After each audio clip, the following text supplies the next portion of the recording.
The views and opinions expressed on this program are those of the expresser, and do not necessarily represent those of the owner, management, or anyone else. This program is meant for mature listeners, and some of the language and topics may not be suitable for younger or sensitive individuals. If you are easily offended, or have a delicate constitution, you may want to turn the program off now. The host and guest are welcome and encouraged to exercise their First Amendment rights as much as they want. This is a right to listen to program, and as such anyone for any reason at any time can stop listen by turning the program off. The program is here for entertainment, and hopefully some education. This will be accomplished through facts, fiction, sarcasm, and parody. Much like the mainstream media, we will try to verify information, but are under no obligation to do so prior to releasing said information. Any references to specific individuals, that may or may not have done something, is strictly for a point of reference and most likely was based on something found on the internet. Use discretion when listening and always feel free to double check our information if you want.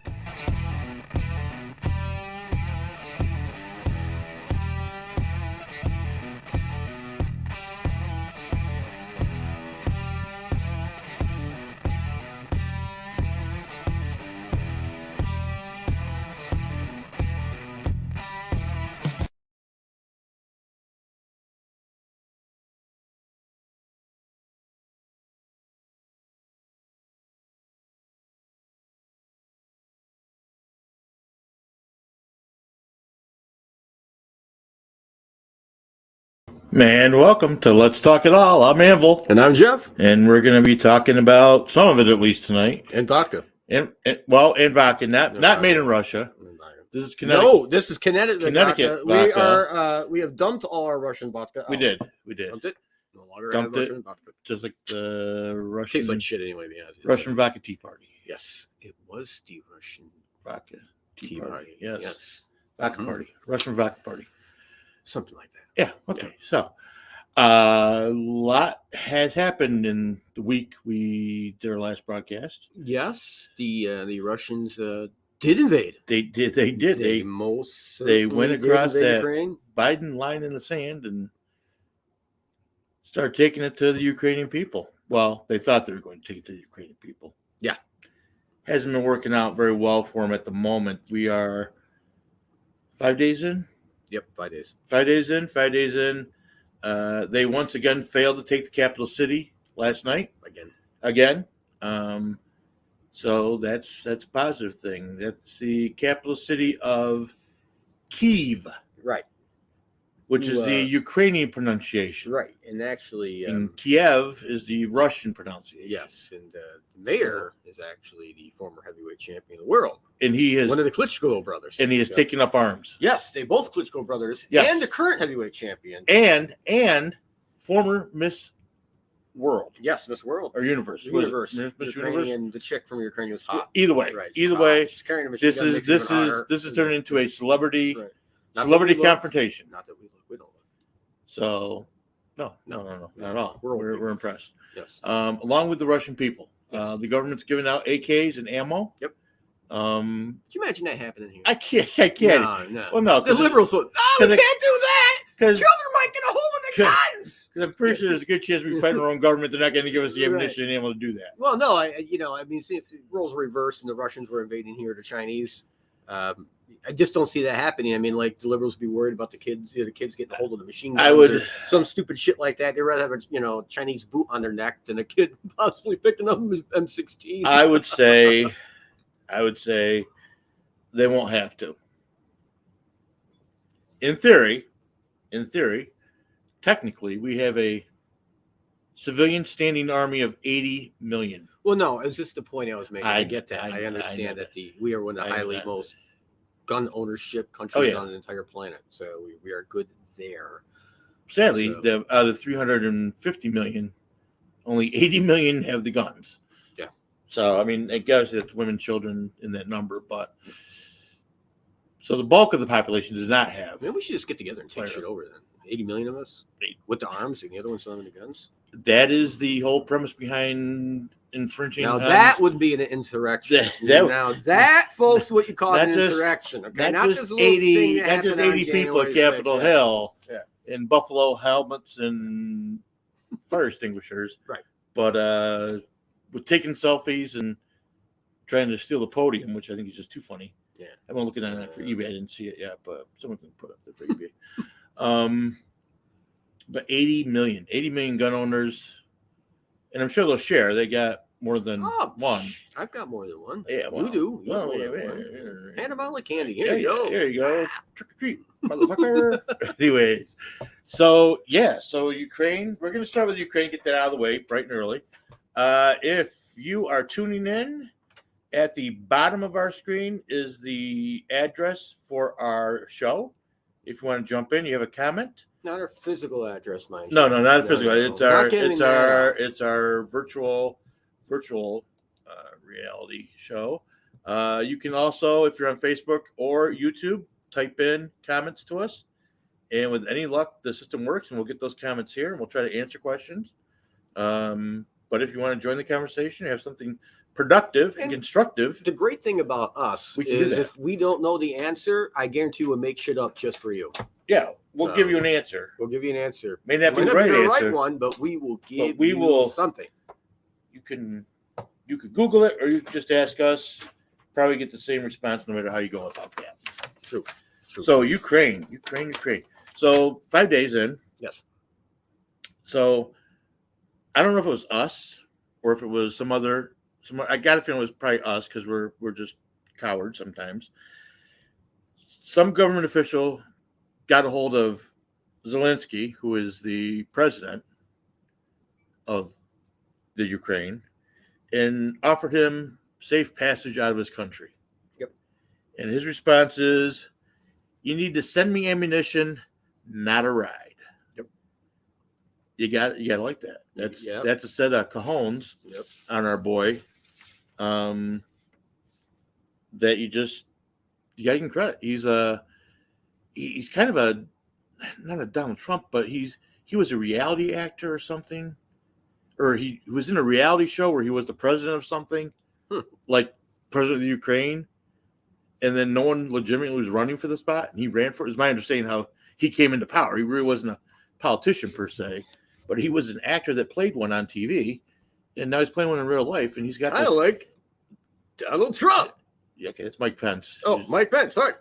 Donald Trump. There we go. Donald Trump. Now, see that? Why would they put him that way? See, I can see Donald's face this way. You can see Donald that way. But if I was left-handed, you don't want to get. Perhaps. Well, I'll be looking at Pence and make me a little nervous.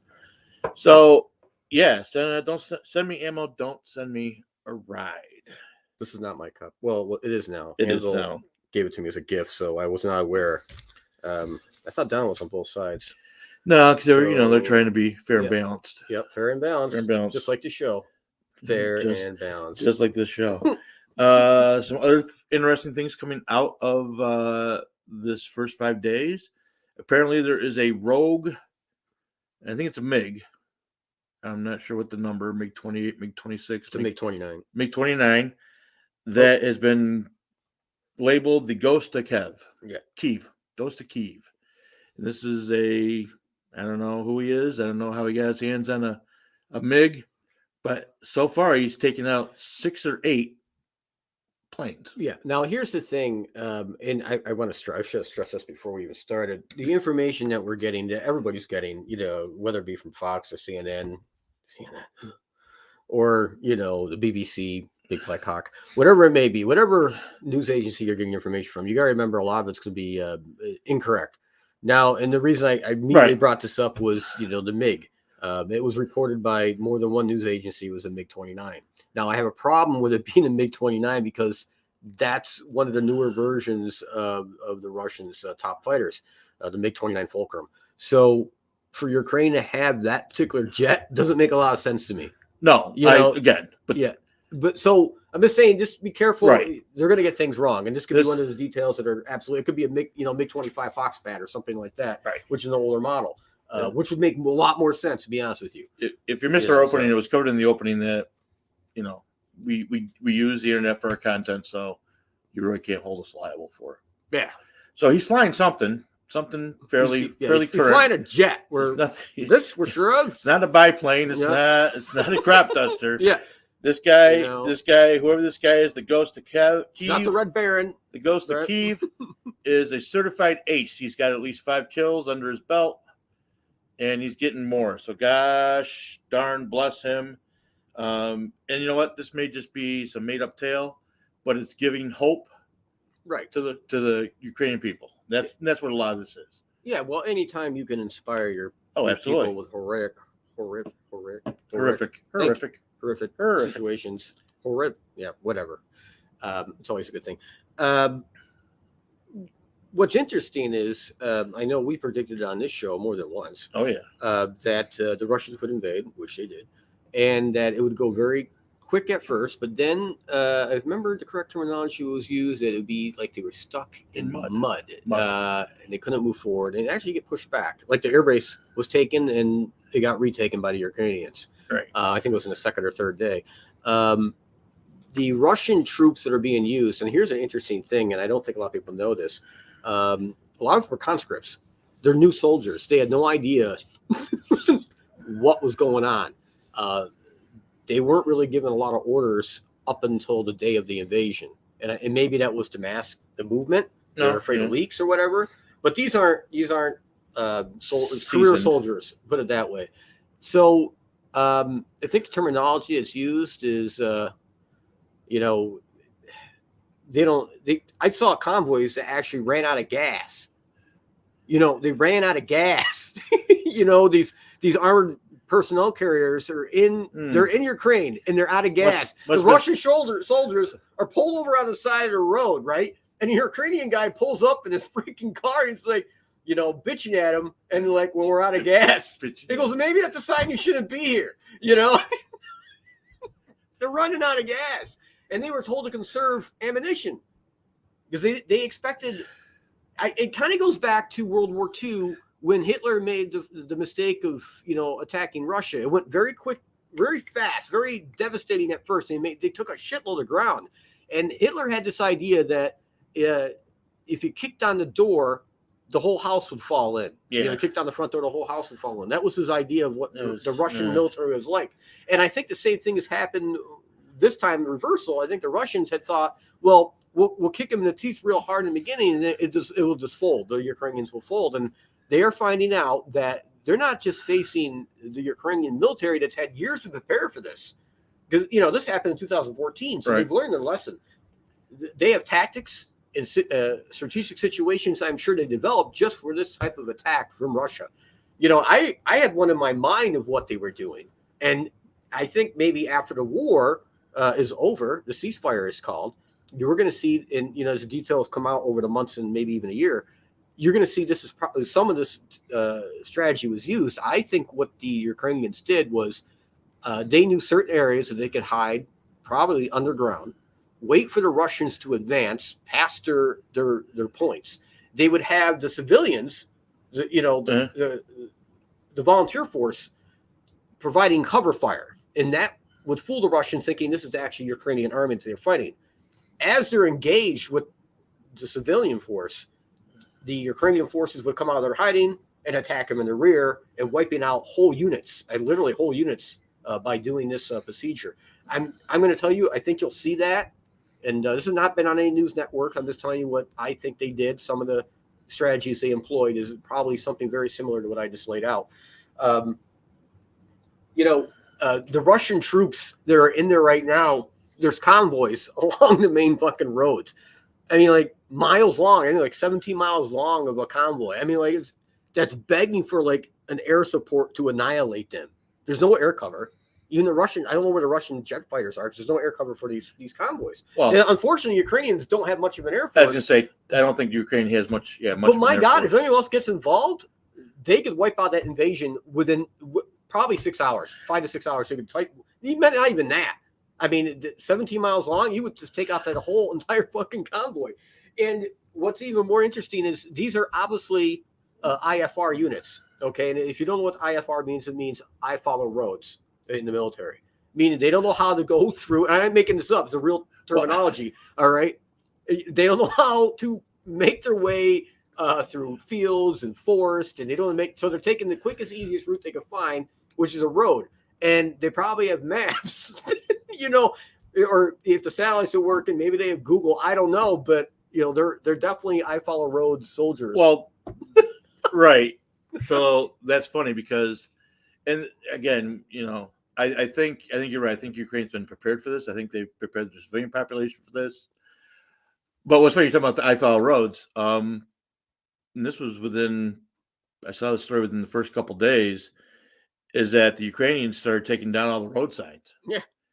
Anything that was a physical road sign, they started taking down. Right. Now, on the electronic ones, they had like, go the fuck home, Right. fuck you. Right. Yeah. So they've tried to make it as difficult as possible to figure out where they're going, what road's going to lead where, which in this day and age with GPS, I'm not sure how. It's a start. It's doing something in case these idiots don't have GPS they're using, but I don't know why they didn't just Amazon some GPS from Amazon, get some Amazon GPSs and use them, because you don't need to have a road sign to follow GPS. It's obvious the Russians weren't well prepared for this at No, this point. and I mean, if you're running out of fuel and you're running out of rockets already on the second day we're having ammunition problems. Well, you're not well prepared at all. Running out of the fuel's funny because everyone's all freaked by Russia has so much gas they're exporting, right? And that's one of their economic. Yeah, but they can't get the petrol to their own goddamn soldiers. No. I guess it's been so long that we just we don't talk about these things.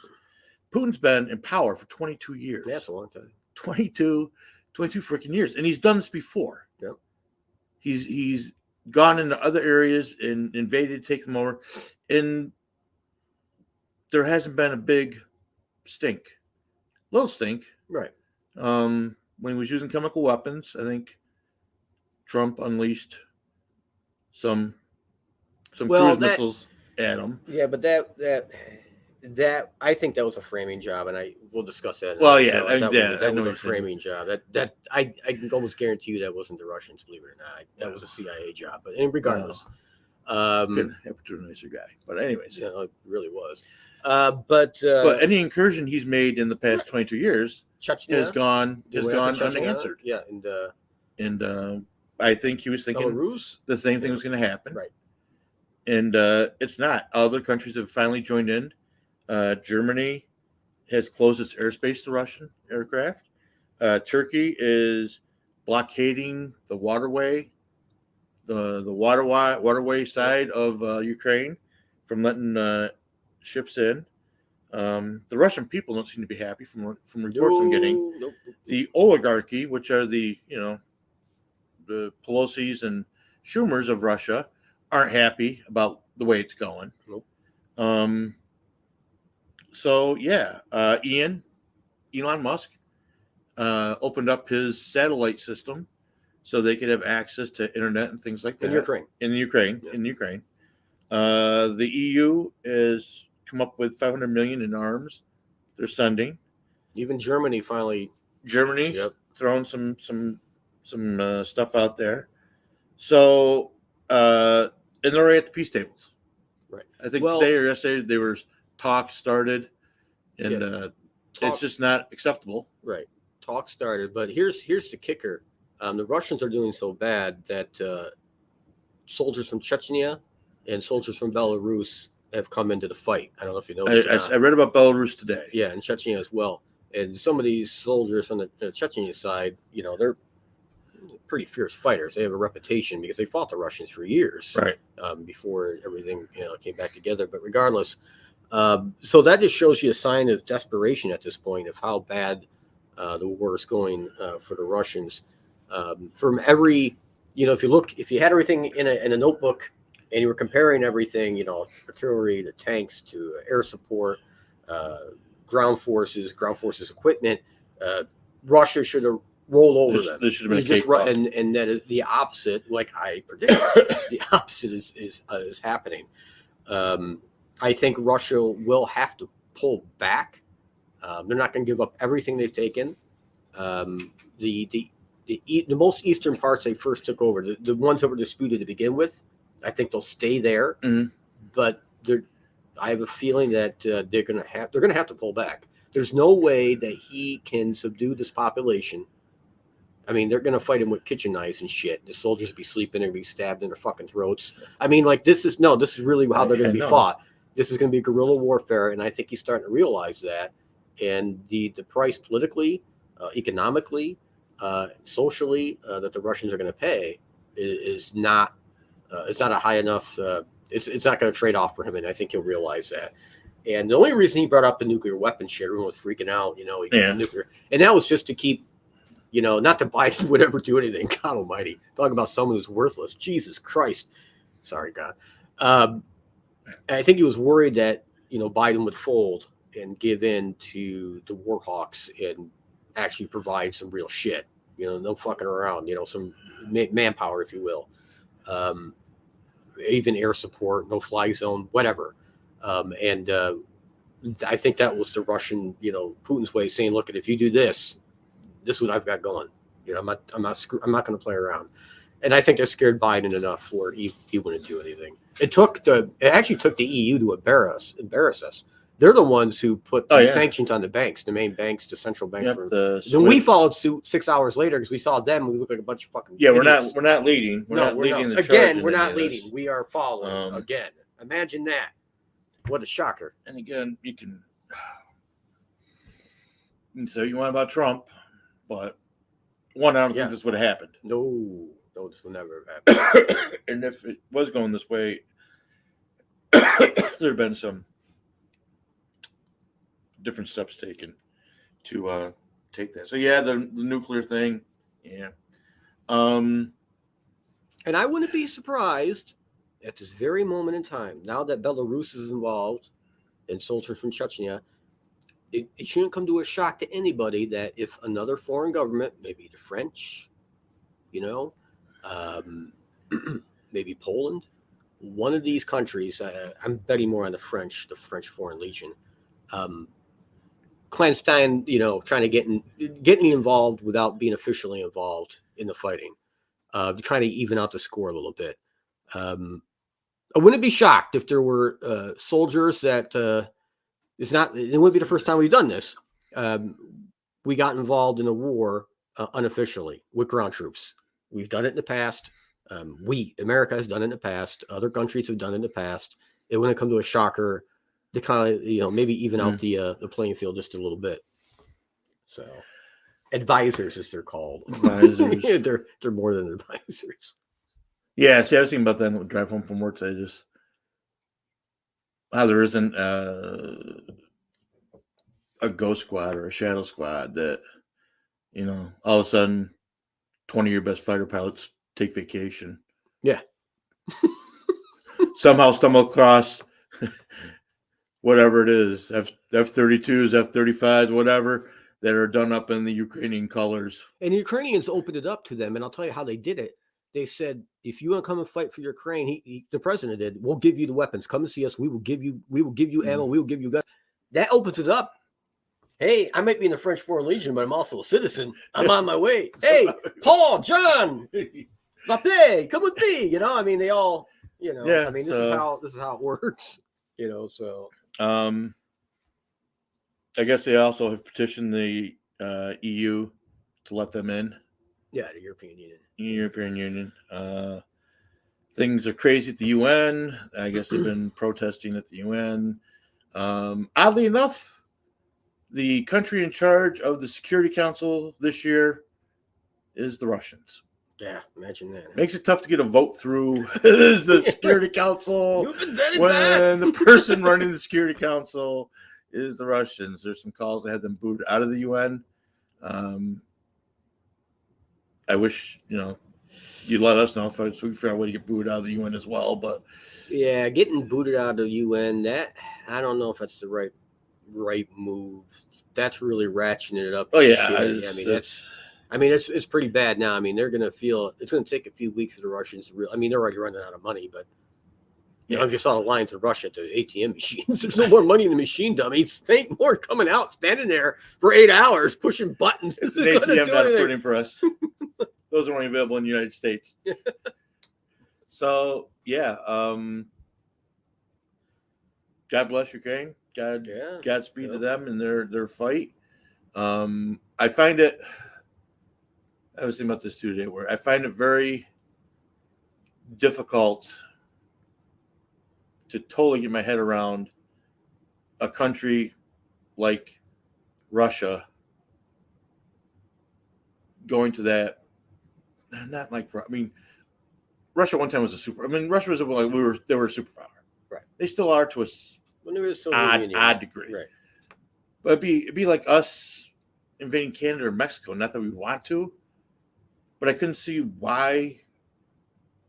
Just because a bunch of Canadians speak English, or just because Spanish is now our national language, we go in to take Mexico. It just, as a quote unquote civilized country that has,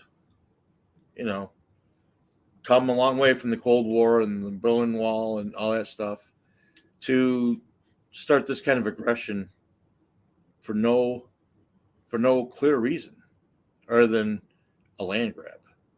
Well, he is not. This is not the days of Stalin or Lenin. He does not have the kind of power in Russia that I think a lot of people think he does. He's not.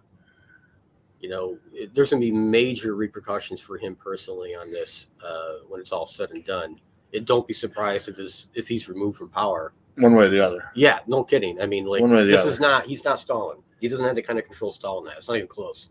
It's night and day difference between what Stalin could do and what this guy could do. Well, I think at this point, the oligarchies they have the power. They have the money. They have the power. Yeah. I mean, and then and if he's not killed in the process, he's going to face war crimes. They're going to come after. Oh, they're already starting an investigation of war crime issues. Yeah. Cluster bombs are being used. Because apparently they're targeting civilian targets. And I swear it was one of the first night. And the first footage came out of that one gigantic explosion. It sure looked like a fucking mushroom cloud to me. It looked like a strategic tactical nuke. That's what it looked like. It was a huge mushroom cloud wherever it hit. So if he gets nailed for that, that's some pretty serious shit. So yeah, I think I got a feeling. I don't know. I mean, you think about it. All JFK wanted to do is get rid of the CIA. He didn't make it out of Dallas. No, he did not. Okay. So I'm thinking these oligarchs that are going to have a hell of a time with anything now. You're going to see this guy as a problem, and they're gonna follow the U.S. example, and not only get rid of this guy, but the next one they put in power will be in their pocket. Yeah. But neither here nor there. We just want to talk about that, get it out of the way, so we can cover other stuff tonight.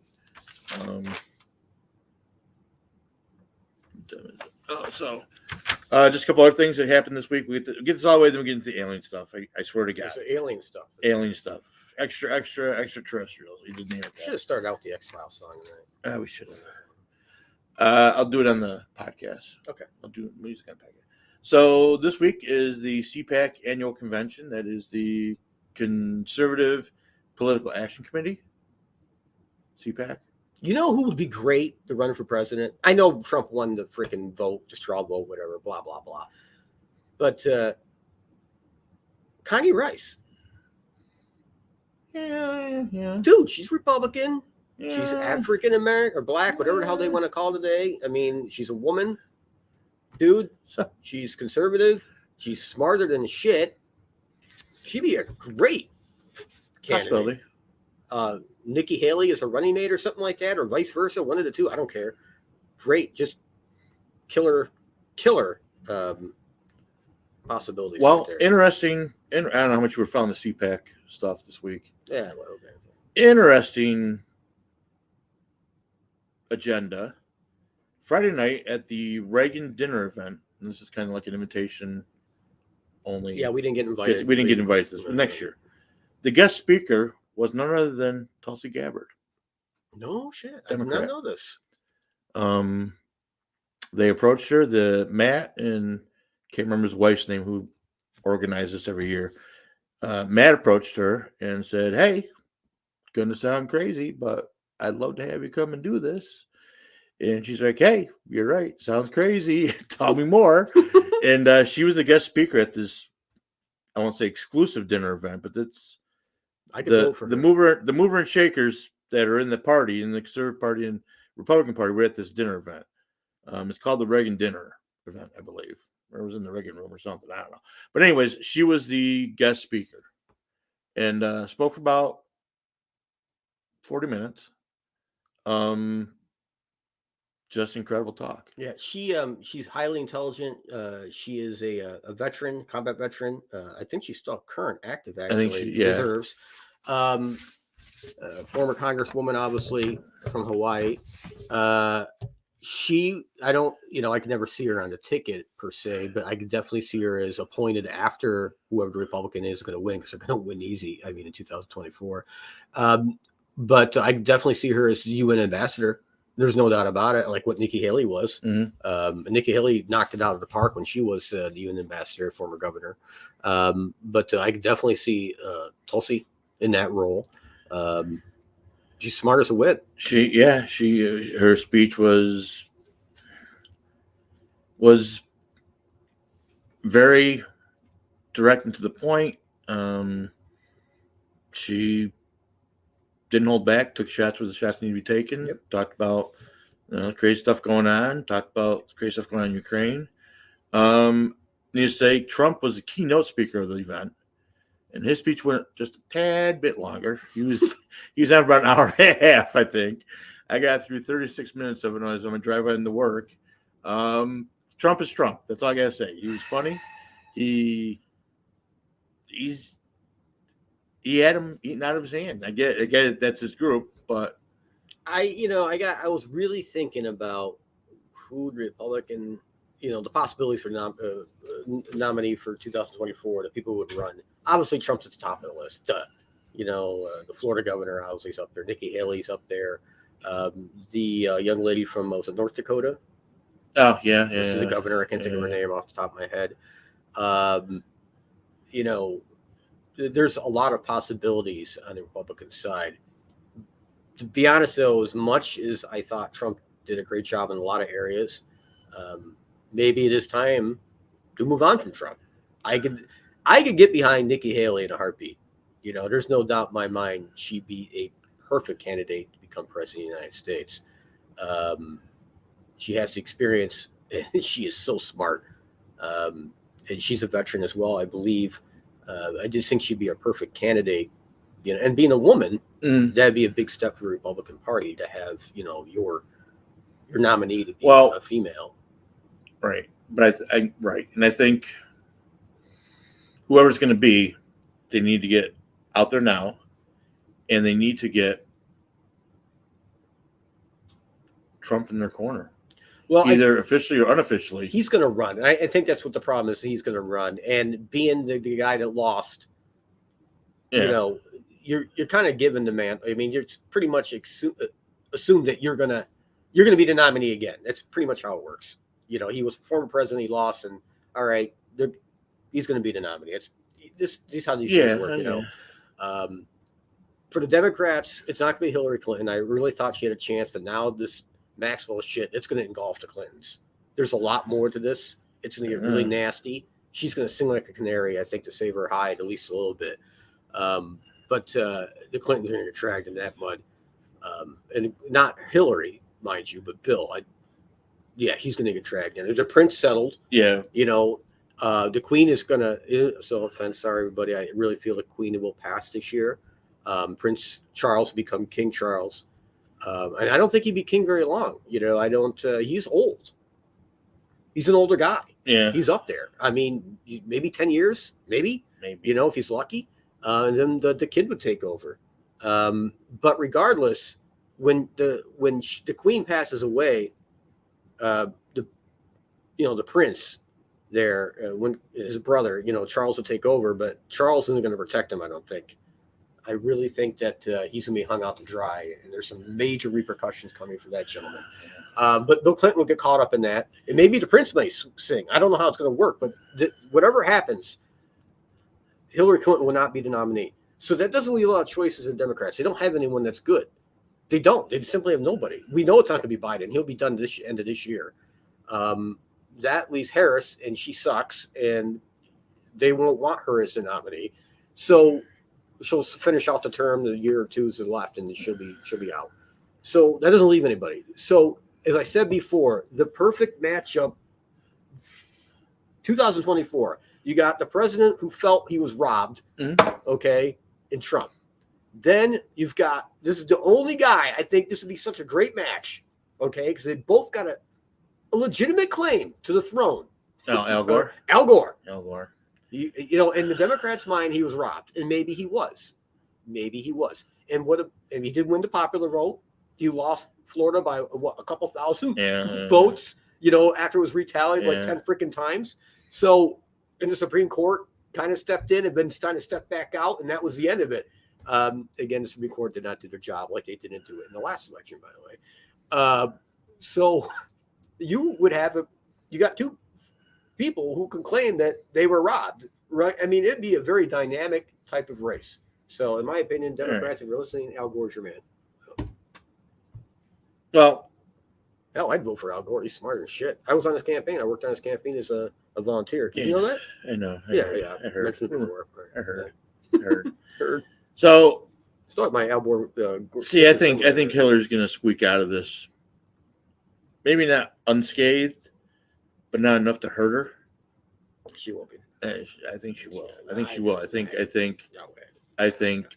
Bill's going to get arrested for something, and he's going to be hanging in his cell next day. I think Hillary's going to come out as a lesbian and say that she wasn't even paying attention to what Bill was doing, as long as he wasn't touching her, and she's going to campaign on being the first lesbian president of the United States. It's a possibility, and I'll tell you what backs that up. And getting the LGBTQMMP group to back her, all 7% of the population they control. I'm just right at this point. My money's still on Hillary. All right. So I will give you a little history. There is some possibilities this is going to be true, and I'll tell you why. Because it is reported by more than one source that Bill Clinton had made the comment one time that the lack of sex with Hillary, and he said, Jesus, Hillary gets more pussy than I do, meaning that she was a lesbian, and had been for years. So again, I'm not saying this is true. This is what we heard. Alleged. We're not saying this is true. Alleged, or is she? Is I think we're and I think legal to cinch in that vote. She's a lesbian. She used to be a man. Is she? She used to be a man. Maybe she was. So now she'll be the first transgender lesbian president. History books. There's history to be written here. There is history. I'm just saying. Or is there? February 28th, 2022. My feeling is she'll scoot out on this whole investigation. Bill will be dangling in some cell someplace, and she will come out as, if not a transgender lesbian candidate, at least a lesbian candidate. So, I don't know. There's a reason my wife's a psychic in the family. That's right.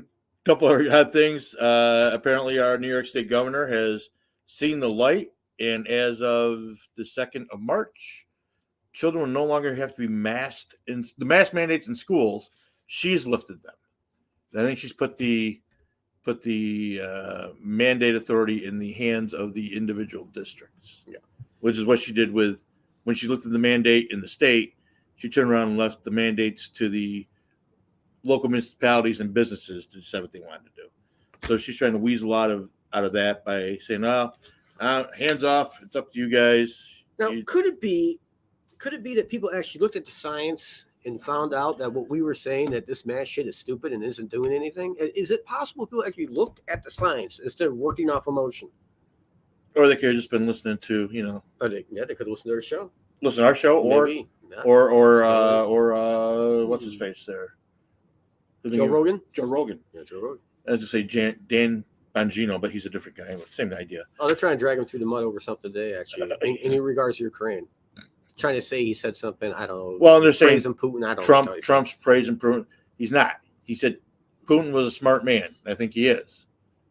But Trump has wholeheartedly condemned. Yeah. You don't stay in power for 20 odd years if you're an idiot.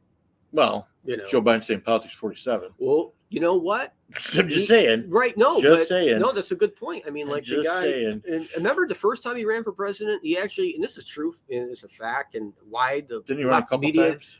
Well, the 1 year he was actually doing pretty well, and then it turns out he lied about a bunch of shit, and he got called out on it, and he had to drop out of the race. Yeah. I think I can't remember what year it was. It was in the late 80s, but regardless, so yeah, he has a history of whatever. He's smart. He's the Teflon Joe Biden. Shit doesn't stick. So another mask mandate news. Oddly enough, the Capitol is rescinding the mask mandate just prior to the State of the Union address. Well, imagine that. My God. Imagine that. Also, State of the Union address is Tuesday, I believe. Yes. Is it Tuesday? It's tomorrow. Tuesday. Or as we like to call it, open mic night at Dangerfields. Yeah, and because this will be. I'm gonna watch just because it's gonna be Comedy Central. I'm gonna watch the after show, the after party, because the Democrats are putting up Rashada Tlaib, who is one of the squad, to do a rebuttal. It's your president. The squad is putting up one of their own to do a rebuttal to Biden's speech in the name of the Community Mothers Program or something. So it's going to be a what the fuck moment because you're going to have one rebuttal by the Democrats and one rebuttal by the Republicans. Both being given by women. I didn't know this. Oh, yeah. Bill Maher called it, it's like sacking your own quarterback. Get him. So, if for nothing else, I'm going to watch it for the comic standpoint to see why your own party is already feeding on you. So that should be effing interesting. Kyle Rittenhouse is back in the news, kinda. Oh, wait. We already jumped to that. Let's go back just a little bit. Okay. Let's go back. So leading up to this State of the Union, before the Ukraine shit hit the fan, the Russians. They had like 10 drafts of what they were going to say. Yeah, right? None of them are. Inflation was a problem. None of them gas was going up a little bit, but it wasn't. Things weren't super crazy, right? But they had to throw all that shit out, and I can guarantee you, for the past week, the past 5 days, all they've been doing is writing drafts of what to say and what to do. Like, all right, so we import 900 billion barrels of oil from Russia. How do we get around this? We killed the pipeline, but we gave the okay. Prior for the pipeline from Russia to Germany. I mean, like, there's all these things that they have to find solutions for in that State of the Union address. No. And unfortunately, I feel a little bad for Mr. Biden, believe it or not. I really do, because his own party got the knives out at him. His own party's going after the guy. Well, sharp. Remember Caesar? I know. 52 senators or some shit. So that's why he's doing it on the 1st of March, not the 15th. Yeah. The Ides of March, for those that need to look that up on Google. They're going to do them just a little bit early this month, this year. I am putting money, and I don't know if there's a book line on it at the sports betting place. I would bet at some point in his speech, the teleprompter goes down. Oh my God, that'd be hilarious. He'd be fucked. Teleprompter goes down, or someone hacks in and puts on this totally fucked up speech. What's that group, Anonymous, please? Anonymous. Please, Anonymous. Anonymous. Well, I think they're a U.S.-backed hacking team, but I don't think they're U.S.-backed. Hey, careful! I think don't piss them off, man. I think they don't care. I think the U.S. is funding them to do things, and then they just go out and do some other things on their own. Oh, yeah, it could be an NSA, CIA project for all we know. Just nothing to do. Order pizza and hack into the Russian servers. And the last thing, two things. Kyle Rittenhouse is seeking an apology from the Joe Biden campaign over an ad that linked him to be a white supremacist. Yep. Which I think he should. He should be suing the shit right out of him. His lawyers give me one of the richest men when this is all said and done. And the last thing I got, which I just thought was too fucking funny. Only in America, people. Only in America. FEMA just updated their emergency procedures for a nuclear strike. What perfect timing. The update was put in on February 25th, which is just a few days ago. And now it says, again, only America. FEMA recommends that COVID precautions should be followed at the bomb shelter. That you should distance yourself at least 6 feet away from any non-family member or anyone that might be sick. And if you can, wear a mask. As a nuclear missile is exploding. FEMA. There's someone getting paid my hard-earned money to make this shit up. I can make this shit up. I had the wonderful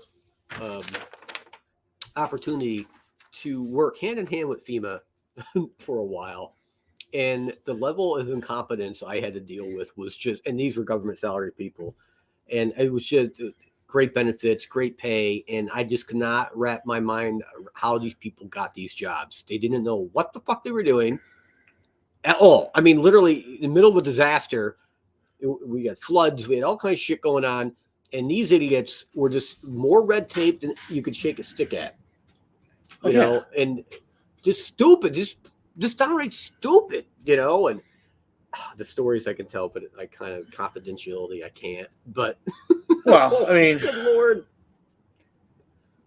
you're right. It's the red tape, because if someone doesn't specifically ask or declare themselves a state of emergency, FEMA won't do anything.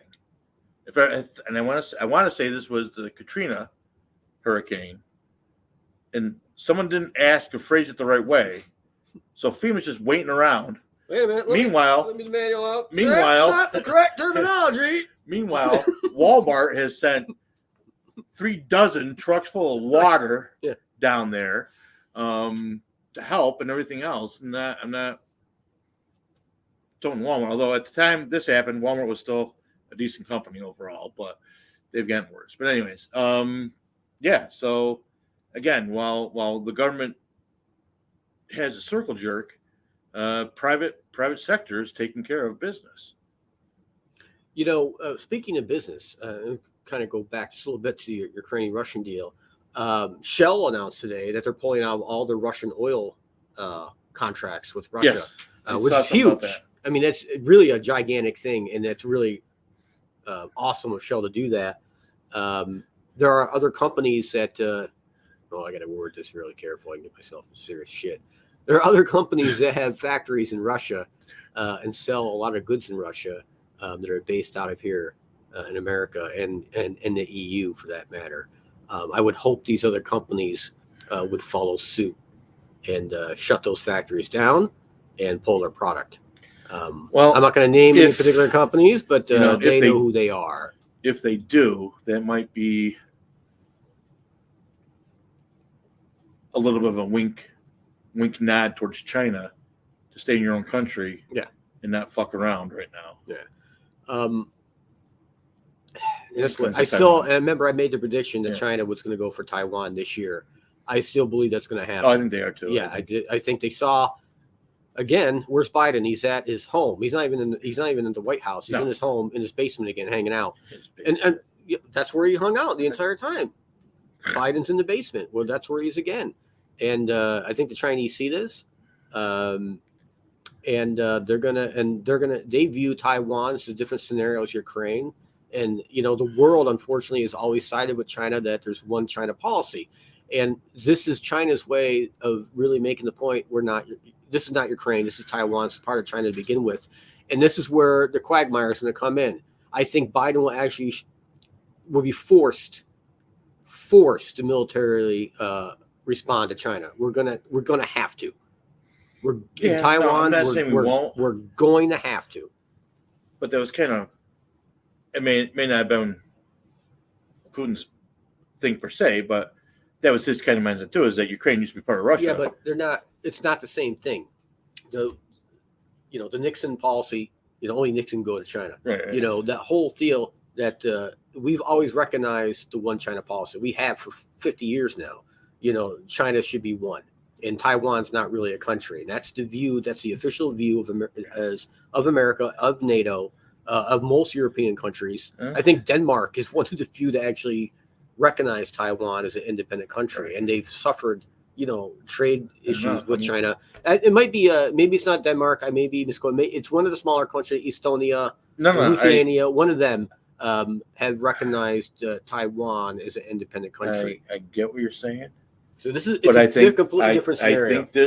I think this Russia-Ukraine thing is going to start a new trend where it has social outrage from countries like us.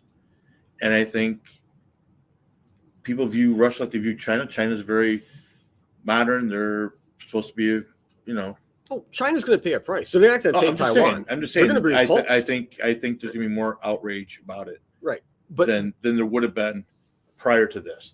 If they'd gone after Taiwan first, it probably would not have met as much resistance as it probably will meet now. Right. That Russia's done this to Ukraine. Right. And I agree with you there. But again, like what happened in Ukraine, the Chinese are in for a fucking surprise at the time. I really think that they're going to try, get repulsed, and try like a second or third time and get repulsed each time. The U.S. will get involved. Australia might get involved. The French got an aircraft carrier over there. It's going to be more than one party shooting. There's going to be like an old bar. You have the shootout in the bar. A bunch of cowboys with their guns out. Kind of like the same deal is going to happen, I think, over there. But we'll get to that. It's coming. Hang on to your hats. It's coming. What else? See, and if I were, because we got a few minutes before we do our shot and move on to aliens. If I was Lockheed or McDonnell Douglas, I'd be saying to myself, hey, don't we have a couple of prototypes we're looking to test out? Well, we do. I'm sure we do. Can we throw a quick paint job on those to make sure they're not immediately recognized as U.S. property? And let's send these things over. Let's send over the F-93 and the stealth anal probe and see what kind of luck we have with it. And the thing that's so important about Taiwan, just saying. What's so important about Taiwan is they are one of the major suppliers of chips for the entire world, not just for America. We're not going to, America, and I can guarantee you other countries are not allowing China to take that shit. It ain't going to happen. The Chinese think that they're going to be able to do it. We're not going to allow it to happen. They don't quite get that. We ain't going to allow you to do that. This is going to, like what you said, the repercussions for China will be just as great because they're going to be isolated. Their trade's going to fall through the freaking floor. Like people won't buy anything that's made in China. Walmart, companies like that are going to have to retool where they get their merchandise from because they ain't able to carry the shit from China anymore because no one's going to want it. That's the kind of repercussions that China is going to inflame when they try to take Taiwan. So they have no clue what they're in for. This is perfect proving ground for new prototypes. Yeah, it is absolutely. I would throw a rainbow pattern on them. I would make them either pink or all the colors of the rainbow, just to fuck with people. Have this rainbow colored. Well, just think about just fuck with you. Just think about where our fighter technology is here in America. So by far, and like you people who think the F-35 is on par with the F-22, you're on crack. Right? The F-22 Raptor is by far the most advanced fighter on the planet that we know of. There's not even anything close. Now they're making them out with the F-15 Eagle, the Black Hawk, or the Black Eagle, they're calling it. Black Eagle. It has stealth technology, and it's a whole new engine systems, new targeting systems. Everything's going to be new but it'll be a Strike Eagle. It's based on a Strike Eagle. The Black Eagle is going to be called, I believe, or something, or the Dark Eagle. So we got that going for us. Of course, we have the F-35, which again is a great aircraft, but sorry, it's not an F-22 Raptor. Okay, it's simply not. But there are things that we have that we don't know anything about. Well, there is. There's definitely craft and this is the kind of shit that we're talking about. The stuff that's unknown. We don't spend $100 billion a year on black projects and not have anything come out of it. Do a little test run. Do a little field testing. I'm just saying. Well, I don't know if you read any of the reports, like from the think tanks, but I was going back. There was a We should report start out. a think tank. Yeah, we should. We In should. 2018, actually, I think it might have been by the Raytheon Corporation might have been commissioned to do it, and they had an assessment of the current NATO forces at the time, and it's actually less now. And this is why you see the NATO countries starting to say, "Holy shit, we need to start spending more money." The French at the time had 178 battle tanks. The Germans had a little more than 200. Okay, their ground forces were non-existent. And I had and this is what Trump was trying to get at, that we are NATO, meaning America. We are the ones flipping the bill. We're the ones providing the manpower. We're the ones providing all the hardware. These other countries aren't doing shit, and they weren't. And that was what the Raytheon, think tank came up with, what they were commissioned to do. Right. And now you see Germany's like, okay, we're going to hit that 2.5% to 3%. Our budget is going to go 3% to military. They're going to start spending massively on the military because they know they can't rely on Russia to be friendly. They just came out that with this yesterday or today. The German government did, the new German prime minister. The French did the same thing. Like, holy shit, we need to spend more money on defense. This is ridiculous. And they're not the only countries. Other countries having the same conversations, and they're going to start tooling up. They're going to start, making more, tanks and aircraft and more research and development for their armed forces, which they should. Okay. So, okay. All right. We are halfway point. We are at halfway point. And perfect timing. Perfect timing. And again, this is not Russian vodka. This is Smirnoff, which says on the label. It's made in Connecticut. So it says Connecticut. Maybe it was made in Russia but assembled in Connecticut. It just has a Russian name. I really don't think it's Russian vodka. I don't think so either. Yeah. Smirnoff, is that more Jewish? No? No. Okay, that's not. That's what I know. All right, this is vodka. Neither one of us like vodka, but we're doing it. All right, well, we got to say a toast to somebody, though. We can't do Putin. He's really on the bad. We've done Putin before. Can't do Putin. Putin's bad. I don't know. Let's to all the freedom fighters in Ukraine. They deserve it. Don't give them a ride. Give them ammunition.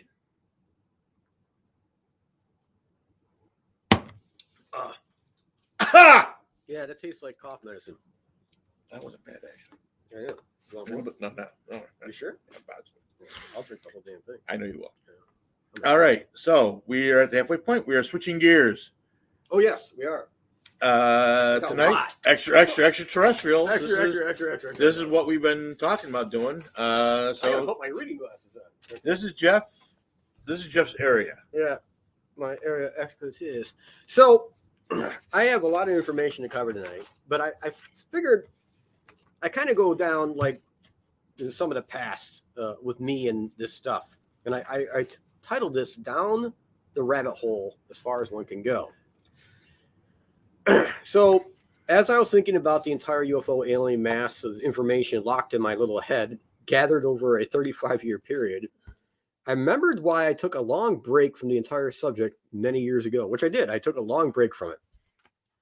I had started to really connect a shitload of dots together, and the information was so overwhelming, it was kind of depressing, to be honest with you. It could almost drive one mad, actually, the amount of information. And once you're able to connect all this different stuff together, it kind of blows your mind. The ramifications of how large the subject was, but at the same time, how small the control group that had access to the information really was. The folks who thought, and I put in quotations, who they were in the know, when in reality, they were strung along like most others with a web of lies and half-truths. Very few have full access to the information. The technology aspect of it, from recovered craft, either given to us or recovered from crashes, is broken into many subdivisions. It can never be tracked down to a primary source. Each team of scientists are regulated to one very specific item. They do not possess the clearance to view other items that directly correlate with what they have in front of them. This type of classifications ensures the technology cannot be shared or leaked. It also has a very negative effect without being able to see the larger picture of what you're working on from a technology standpoint, like a tree standpoint. It hinders the understanding of what they are working on and drags out the ability to move forward. So if you cannot see the technology tree, you're seeing one branch of that tree. It's very hard, I think, to kind of back engineer, reverse engineer this stuff. Yeah. From what I am able to gather, most of the alien-related information is handled the same way, from biology of the different species to any known information in regards to culture, spiritual beliefs, and agendas. It's a fool's errand to try and decipher why these beings behave in the way they do and what the possible motives would be. They are coming strictly from a human sense of logic, or we are coming from a strictly sense of human logic, with our simplistic understanding of the universe. The truth is, we have zero idea how these things think, what drives their motives. We have nothing to compare it to. We as humans can make the argument that if a species was able to travel the vast differences between stars and galaxies, then they would have to advance enough to become fully peaceful.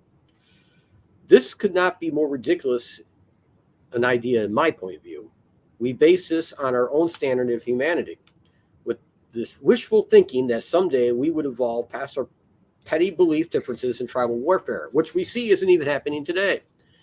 If we step back for a moment, hey, closed captioning works. All right. If we sorry everybody. Sorry. If we step back for a moment, it is very clear that humanity has not advanced further on this path. So why would we invoke this fantasy onto another species or species? I leave this as a cautionary tale. Be careful how deep you involve yourself with this subject.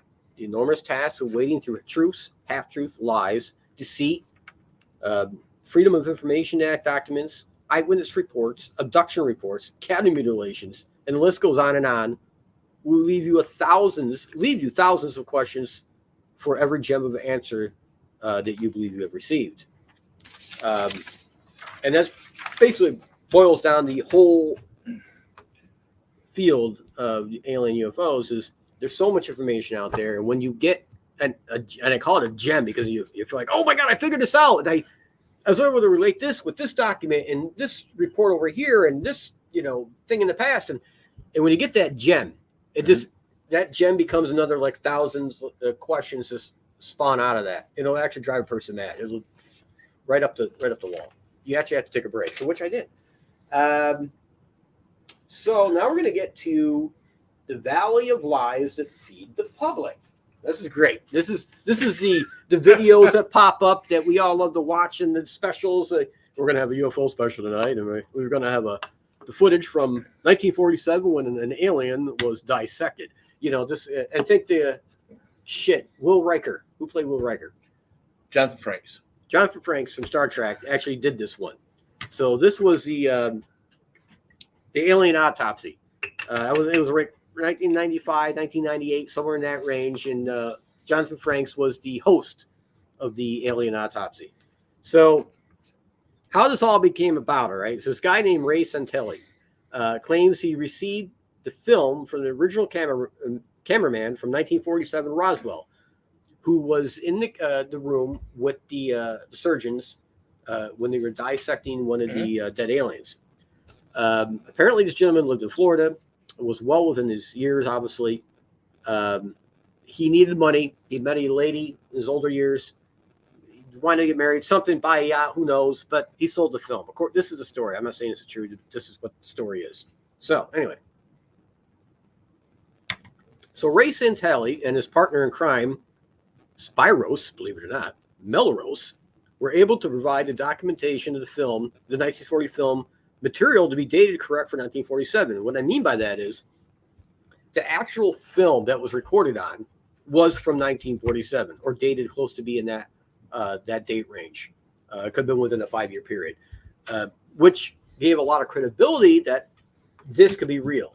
I mean, what are the odds of them finding, film from that area, right, that would still work and not be, ruined from elements all these years later. Film's actually fragile. Yeah, so that gave it some factual possibility that this could be real. Unfortunately, this is where the actual factual data stops. The alien depicted in the film was created by John Humphreys, who did special effects for the famed Doctor Who series and later the remake of Willy Wonka's Chocolate Factory, starring Johnny Depp. So this guy who did all the special effects for Doctor Who, or did a lot of special effects for Doctor Who, the different series through the years, and then of course major Hollywood films, came forward and admitted that he was one of the people who did. He actually was the guy that created the dead alien that you see in the film, the dissecting. He said they recorded it over a 7-week period in his flat. A flat, by the way, is like an apartment, just so you know, in Britain. This is a British guy. So this is, and apparently John Humphrey's girlfriend was, one of the surgeons, in the gown, so this is completely false, completely fake. So anyone who says that this alien autopsy was the real deal, it certainly was not. It was 100% fake. So quick segue. Yes.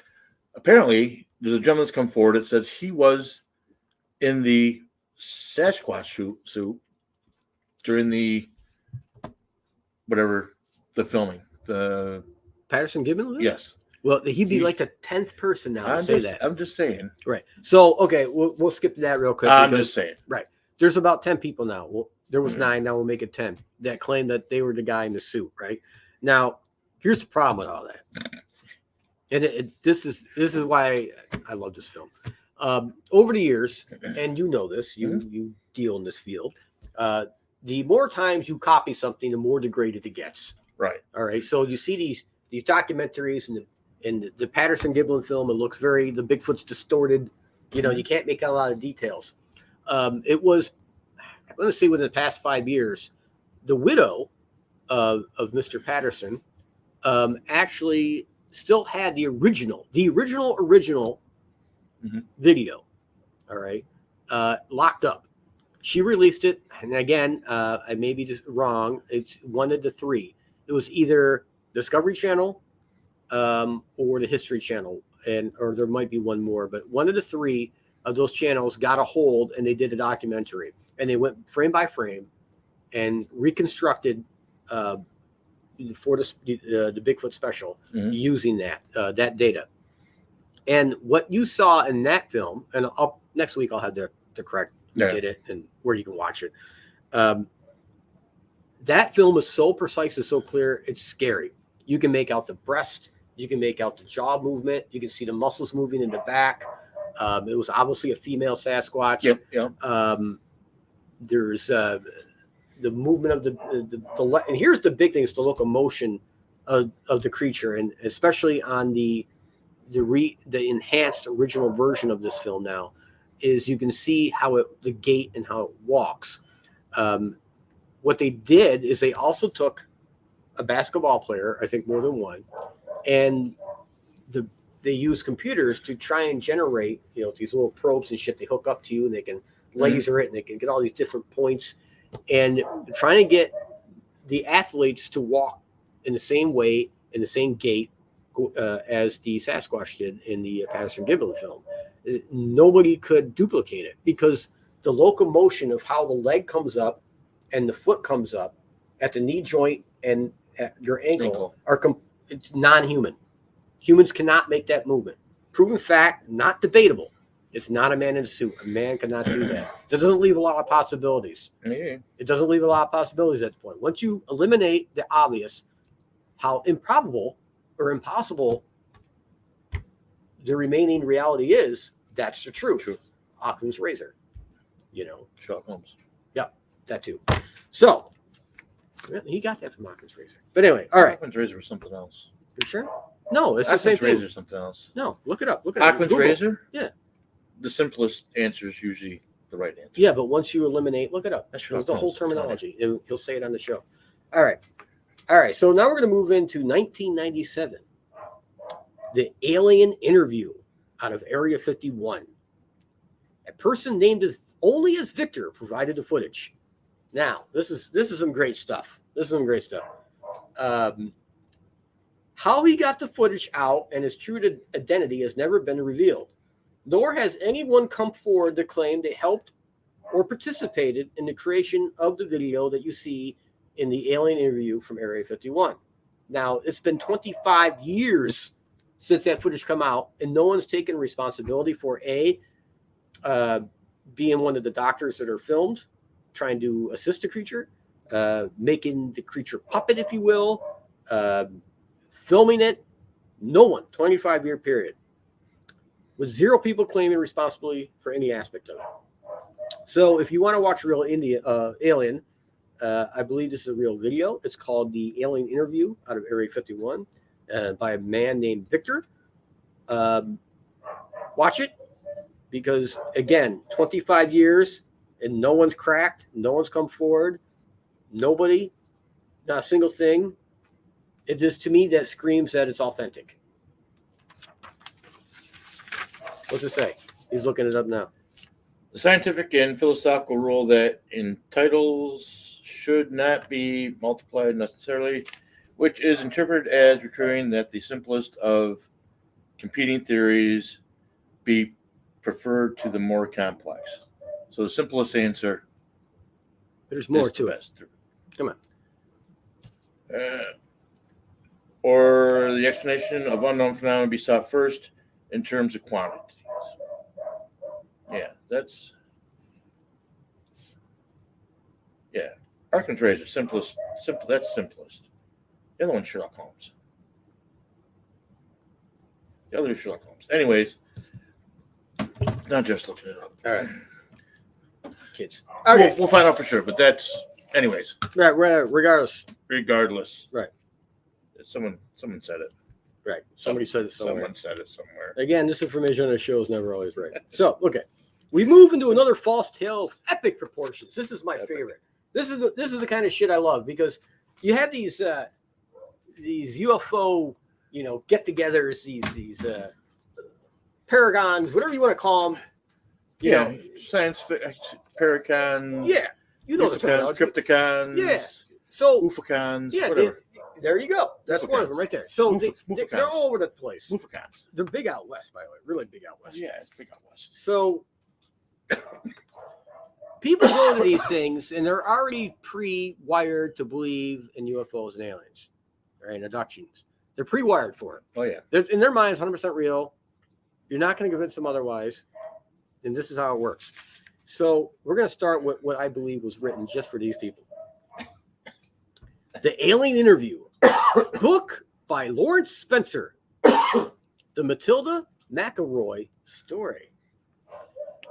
So this author writes this book about this woman named Matilda McElroy, all right, who claims she worked Roswell in 1947, all right, and she was in the Army at the time, and she had access to what was going on in July of 1947, which is when the supposed craft crashed.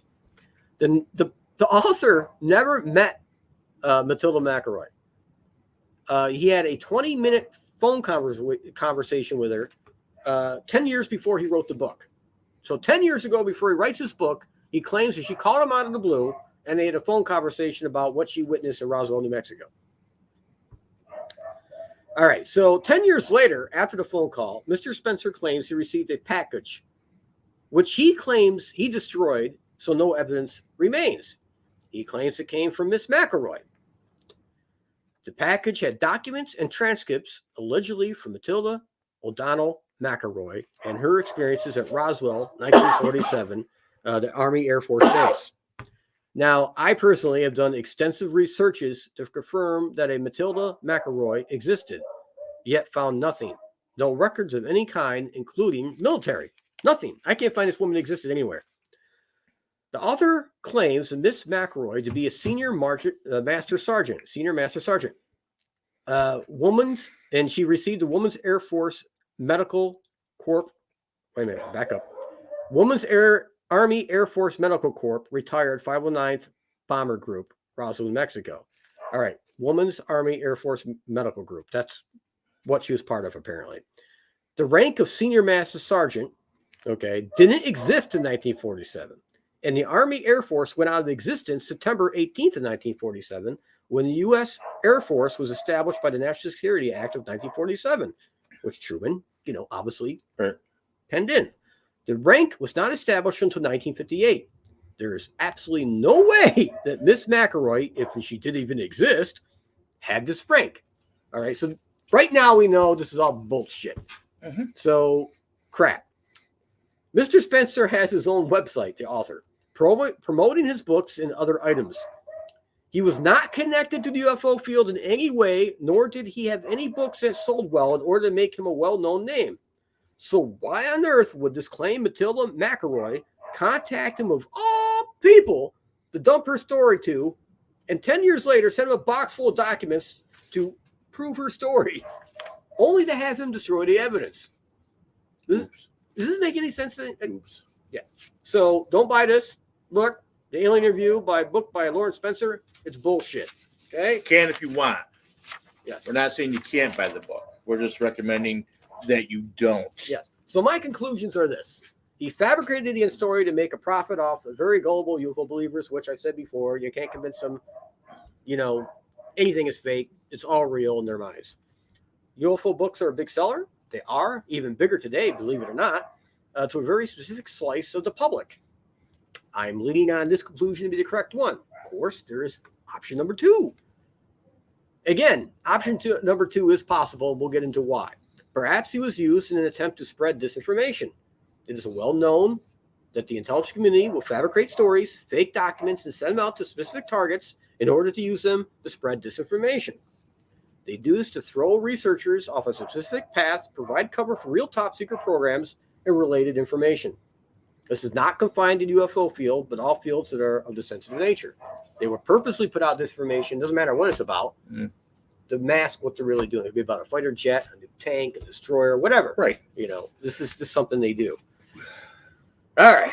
Okay. More possible disinformation. And I touched on this, I think, last week. A prime example of this is Tom DeLonge from Blink-182 and to the Stars Academy of Arts and Science, which he founded in 2017 as a public benefit corporation. September 2017, the company began offering $50 million worth of public stock through Regulation A crowdfunding campaign. According to SEC filings, as of October 18th, only 1 million of those shares have been sold, and the company had a deficit of $37.4 million, largely from the stock incentive plan for its employees. So they're massively in the hole, okay? This Tom DeLonge guy from Blink-182 and his bullshit Stars of the Academy, okay? Now, and I said last week, if you visit their webpage, you're going to see all kinds of merchandise for sale. A lot of them movies and documentaries and that shit. Now, what's impressive is the board of directors, the members on the board, the ruling council, if you will. They are connected in the intelligence community and military industrial complex and can be proven in their own resumes prove this.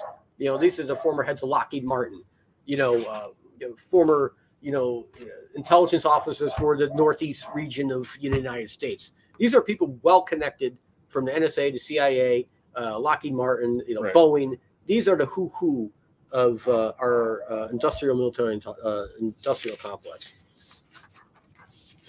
Now, because of this, I truly question their motives for the information they have been providing and the question of the validity of the information they have shared at this point, which has become a drip at a time. Right. The tap has been cut off. So even though they've put out a lot of information about UFOs and aliens and that kind of shit and what they think is going on, and they've hinted at certain things, you have to question what their motives are from a group of people like that. You got a company, you're $38 million in the hole, basically. You're dropping all kinds of information. You're all connected to that field. You have to question what's real and what isn't. And, is Tom DeLonge just being a stooge? Is he a stooge? Not knowingly, but being used. Again, as I mentioned last week, this is something they do. All right. Am I boring you? No. You look bored. I'm not bored. I'm listening. Are you even bored out there? I'm listening. All right. Let me just. You hear my dog barking? I think everyone really is pissed off. I think everyone can hear your dog barking. Yeah, the dog barking right now, her name is Iris, and she's a Siberian Husky, 50%, and she's also Australian Shepherd Blue Heeler. And she's not like being in her cage. She's really pissed off. So anyway, there you go. Hoorah! Which is Ukrainian for cheers. That too. So I'm going to move on to the MJ-12 documents. Fact or fiction? You ever hear of the MJ-12 documents? I have heard of Majestic 12. Yes, Majestic 12. Okay. All right. Where to begin? Around the year of 1984, documents labeled top secret, magic eyes only started to surface. Magic eyes. The 1952 documents, were a briefing document for newly elected President Eisenhower on a secret committee created to explore a recovery of an extraterrestrial aircraft from Roswell, New Mexico, 1947, and to keep this work from public examination. The documents totaled 7 pages, if memory recalls correctly. There were a list of the original 12 members of Majestic 12 and their functions within the organization. Later, the documents were turned over to the FBI, true story, to determine if the documents were released without authorization, which is a federal crime.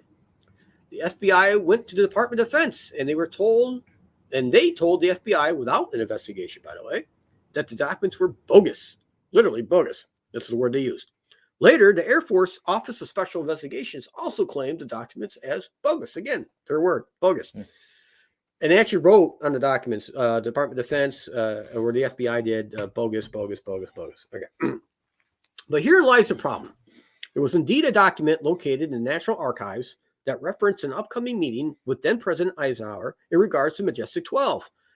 Now, what is more intriguing is this document was found out of the correct sequence it should have been located in the National Archives, which indicates that it was planted.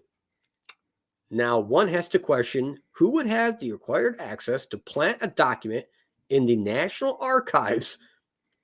The place is like a Fort Knox, all right? You're searched before you go in. You're watched on live camera while you're in there. You can't even wear your coat in there, and you're searched when you come back out again. In all fairness, a rather large gentleman with orange hair absconded with 15 boxes. Allegedly. From the National Archive. Allegedly. I'm just saying. Yeah. Okay. If he could sneak in, as stealthy as he might be, with his orange hair, and sneak back out in order to flush those documents down his toilet. Allegedly, I think anything's possible. Yeah, I haven't seen any indication that's a true story. I'm just saying. I haven't found evidence. Seriously, I actually spent some time researching this story because I saw it on Yahoo News, and I haven't found one iota of, other than I thought I saw this or this may have happened. There's no evidence, nothing concrete whatsoever that transpired. Just saying. Not one piece. I'm just saying. All right. I'm just saying. So anyway, you can't have a briefcase, backpacks, or whatever. Okay, so you can't go in there with anything. And you can't come out with anything. Fucking even your jacket's forbidden, for Christ's sake. hand cart full of box. So send it out the door. If the document was planted, it had to be someone with extraordinary access. Okay. What kind of individual or individuals would have that kind of possess? Who would possess that? President. No, the kind that walks between the raindrops. What kind of people walk between the raindrops? Why the shadow world of our intelligence community, the CIA, the NSA, the groups of unknowns that we don't even know anything about, the secret groups you never even heard of. These are the kind of people that have that kind of access. Yeah, that's true. All right. So my conclusions on the MJ-12 documents. Number one, the documents are real, verifying that at one time a secret group of individuals had complete control over the subject and only answered to the President of the United States. This conclusion is based on a few factors. Number one, no one, again, not a single person, nobody has come forward in 38 years to claim they were responsible or knew who was for the documents. No one, 38 years.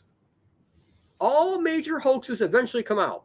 Someone will always spill the beans. That's just human nature. It is human nature to do so. You're going to tell a secret. Everyone knows this. It's going to come out. Someone's going to say something. Someone who had to help making the document, someone who got the research for the document, or video or whatever. It always comes out that it's a fake. And that's why I covered the other ones that were fake first. Okay. No one in 38 years.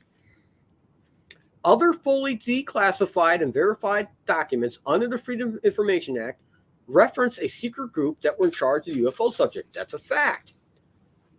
Through the FBI and Air Force Office of Special Investigations, including the documents were bogus, both the FBI and Air Force released files on the showed the word bogus written across the documents.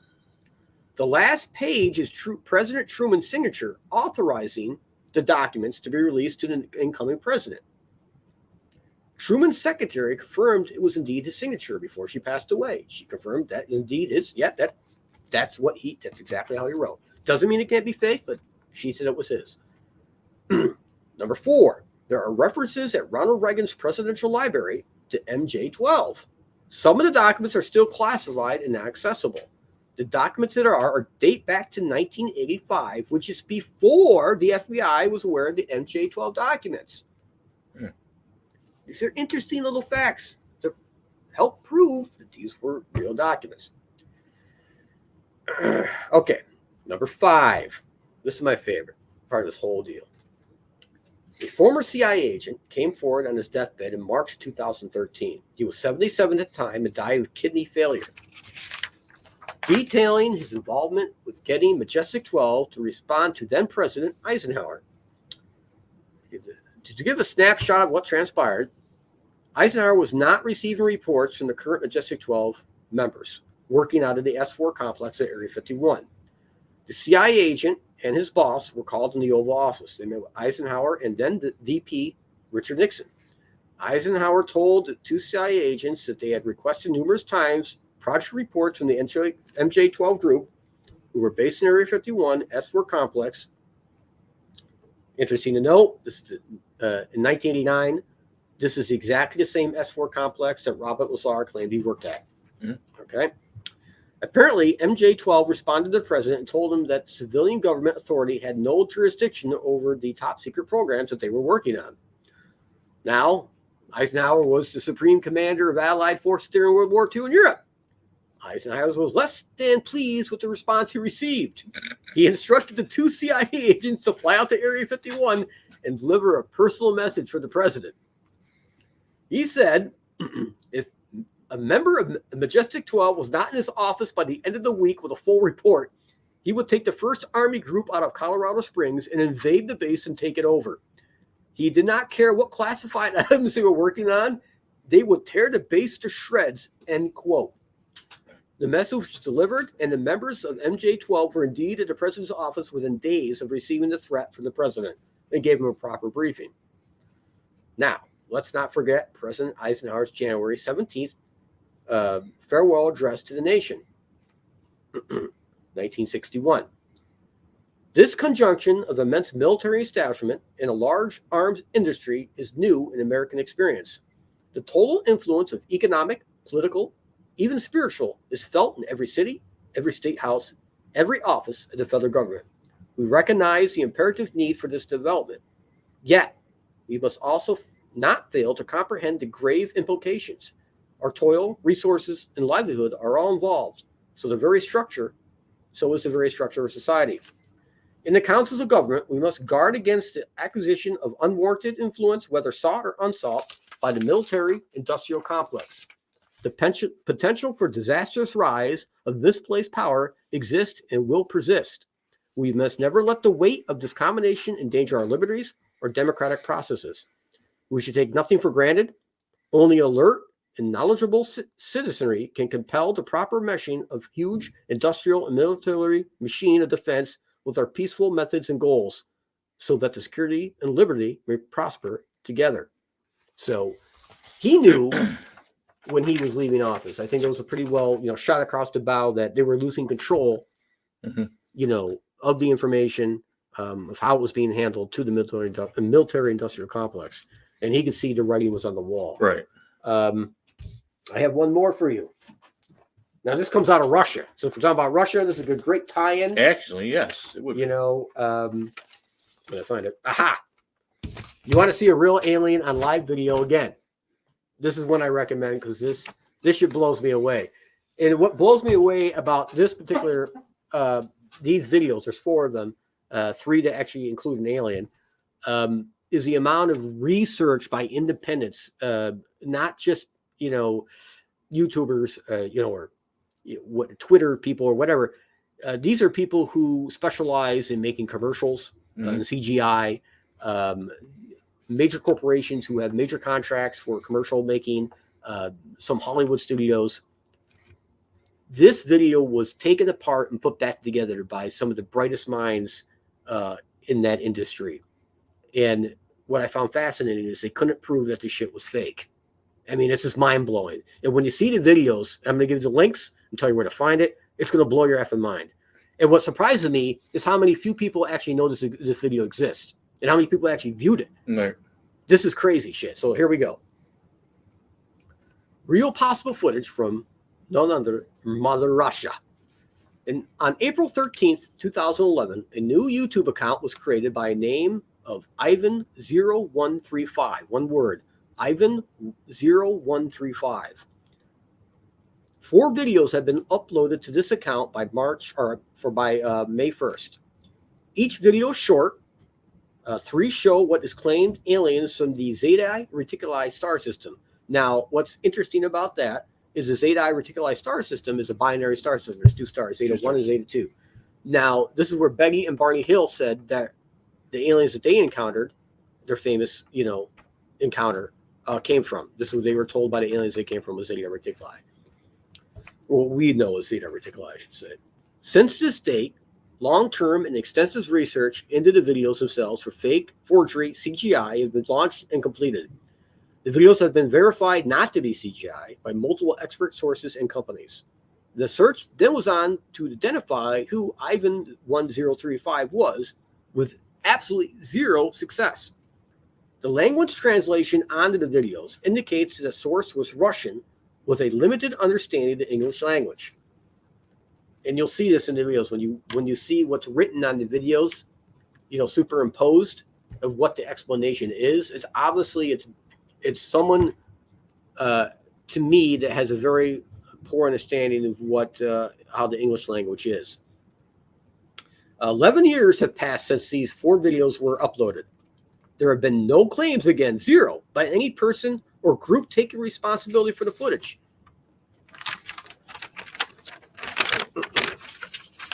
No other videos have been uploaded to this account since the date of May 1st, 2011, which was, I remember what day of the week it was. I want to say it was a Thursday. I could be wrong. Experts in human kinetics and experts in animal body motions have studied the films frame by frame, have come to the conclusion that the entities shown are either real or the very best fakes that have ever been recorded on film, Hollywood or not. Experts in the field of special effects for Hollywood have also reviewed the footage, again, frame by frame, and have been unable, they've tried, to duplicate what they have studied. Some of the larger special effect companies took out ads actually offering jobs to anyone who had anything to do with this video because they were so impressed. If they're fake, we want you to work for us. And prove that they faked it and can reproduce the method in which it was done because it would revolutionize how Hollywood did things. No joke. I ain't making this shit up. I don't doubt They took out these huge ads, right? Special effects experts are at a total loss on how, if faked, it was accomplished. My conclusion gets to me. The videos the videos do indeed show aliens from another star system and most closely match the beings that are reported from the Zeta Reticuli star system. If you want to view real aliens, go to YouTube, type in Ivan1035, one word again, Ivan1035, and get ready to blow your mind. Your consciousness will do everything it can to pretend what you are seeing is fake, but that is only the defense mechanism to protect each of our versions of reality, which is lacking at best. Yeah. Ivan1035. 0135. 1035. 0135. Is it 0135? Yes. No, it's 1035. I just checked.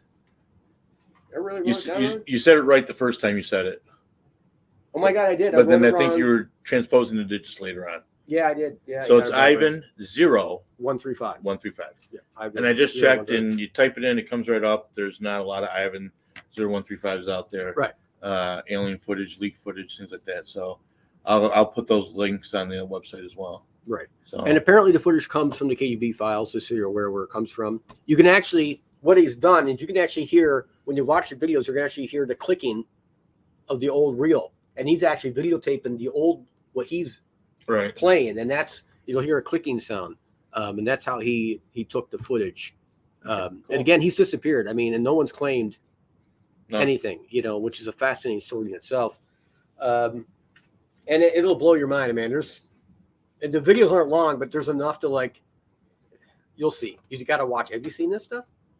I think I may have seen one of them. Oh my God, it'll blow your mind. It'll just literally blow your mind. All right, so we do have. Do you want to say anything before I get on to the next thing? No, go on. All right. We do have a. Let's see. This one. We have a Bigfoot report. Ooh. And we have a UFO report. And I picked out of the state of Virginia for these both because we do had someone in Virginia download every goddamn show for some reason. Pretty sure that was the CIA. But yeah, it could have been. Me and my dumbass ideas of sending out letters that was the CIA, but go ahead. People within the intelligence community asking for trouble. Pretty sure. Not one of the brightest things I've done, I'll tell you that. It's like the time I called the president. Yeah, not good. Not good. Anyway, that's another story for another time. I was a kid. All right. So we're going to get to the Bigfoot story. So it's the summer. It's August. I think it was August 7th, 2014, around 6 o'clock in the evening. The lighting was good. It was a bright day, a little shady under the trees. The Rockingham County of Virginia. Location details. We had parked on the side of the road at Blue Hole on Route 33 and started hiking from there. We are approximately 2 miles up into the forest. Nearest town, Raleigh Springs, Virginia. Nearest road, Route 33. Observed. This evening was approximately 6 o'clock in Rockingham County, Virginia. My friend and I were out on a hike in George Washington National Forest, a few miles off Route 33, close to the West Virginia border. Upon being out for several hours, we stopped to rest and eat. We rested for 20 minutes or so. When we stood up and turned around, we could see down the mountainside. Something was standing there. We could see 2 legs, and it looked like a hand, possibly on its head. It looked like a brownish red color, even though we were so high up, we could still see it was huge. We both pulled out our phones to try and get a picture of it, and it walked off, and that was the last we saw of it. If it was a bear, it was not like any bear I'd ever seen. It had no clue. We had no clue what it was. We observed it up to a minute and a half. Right before we saw it, maybe 4 minutes before, we heard an animal. It sounded like it was in distress. My other witness, my friend, saw it. He was putting on his backpack and said, "Hey, look at that." Other stories. I've heard stories of people saying they've seen a large hairy creature up in that area. In my experience in hiking, I've never seen such a thing. What's interesting about, and the reason I picked this for Virginia, because obviously what I previously mentioned, was this particular area of Virginia, the Rockingham County area, does have a lot of Bigfoot reports. Mm-hmm. It's one of the most actually in Virginia. So a lot of people seen it, a lot of people heard it, or these things or whatever. There could be a small population of these creatures living in that area. So interesting Bigfoot report. Now, our UFO report. This is actually from 2020. This is Linda, Virginia. Looks like it was September 21st, 2020. The time of the incident was about 5 o'clock in the evening or late afternoon, if you will. Witness countless orbs and actual flying saucer. Standing on my back steps outside and looking up at the sky close to where the sun was. The sun was just behind the top of a tree branch, and this is why I could stare right at the vicinity of the sun. While doing so, I observed countless white orbs-like objects. Some were streaking by, some going very slow. I even saw some intersect each other, stop for a second, and shoot off the other way. After observing this for about 20 minutes with binoculars, I went and got my wife. She also observed the white orbs. Then it got very interesting.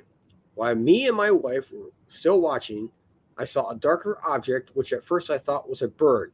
I kept watching it, and I noticed it was moving oddly, and in a certain movements was very bright reflection coming off it. It became apparent to me that this wasn't a bird, so I grabbed my binoculars for a closer look, and to my amazement, it was in fact a flying saucer in every sense of the word.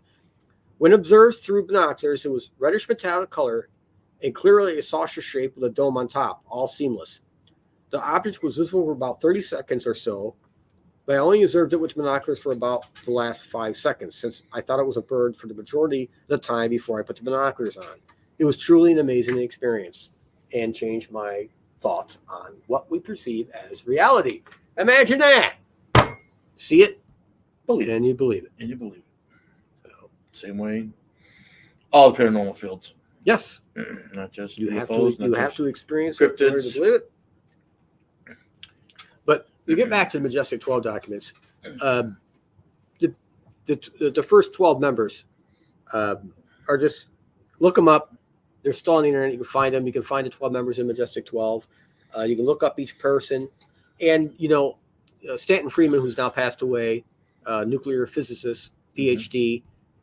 This was interesting. He was giving lectures. He was invited by the Air Force for many years to give lectures about the reality of UFOs to the fighter pilots. It's not a joke. It's all documented. It's not even,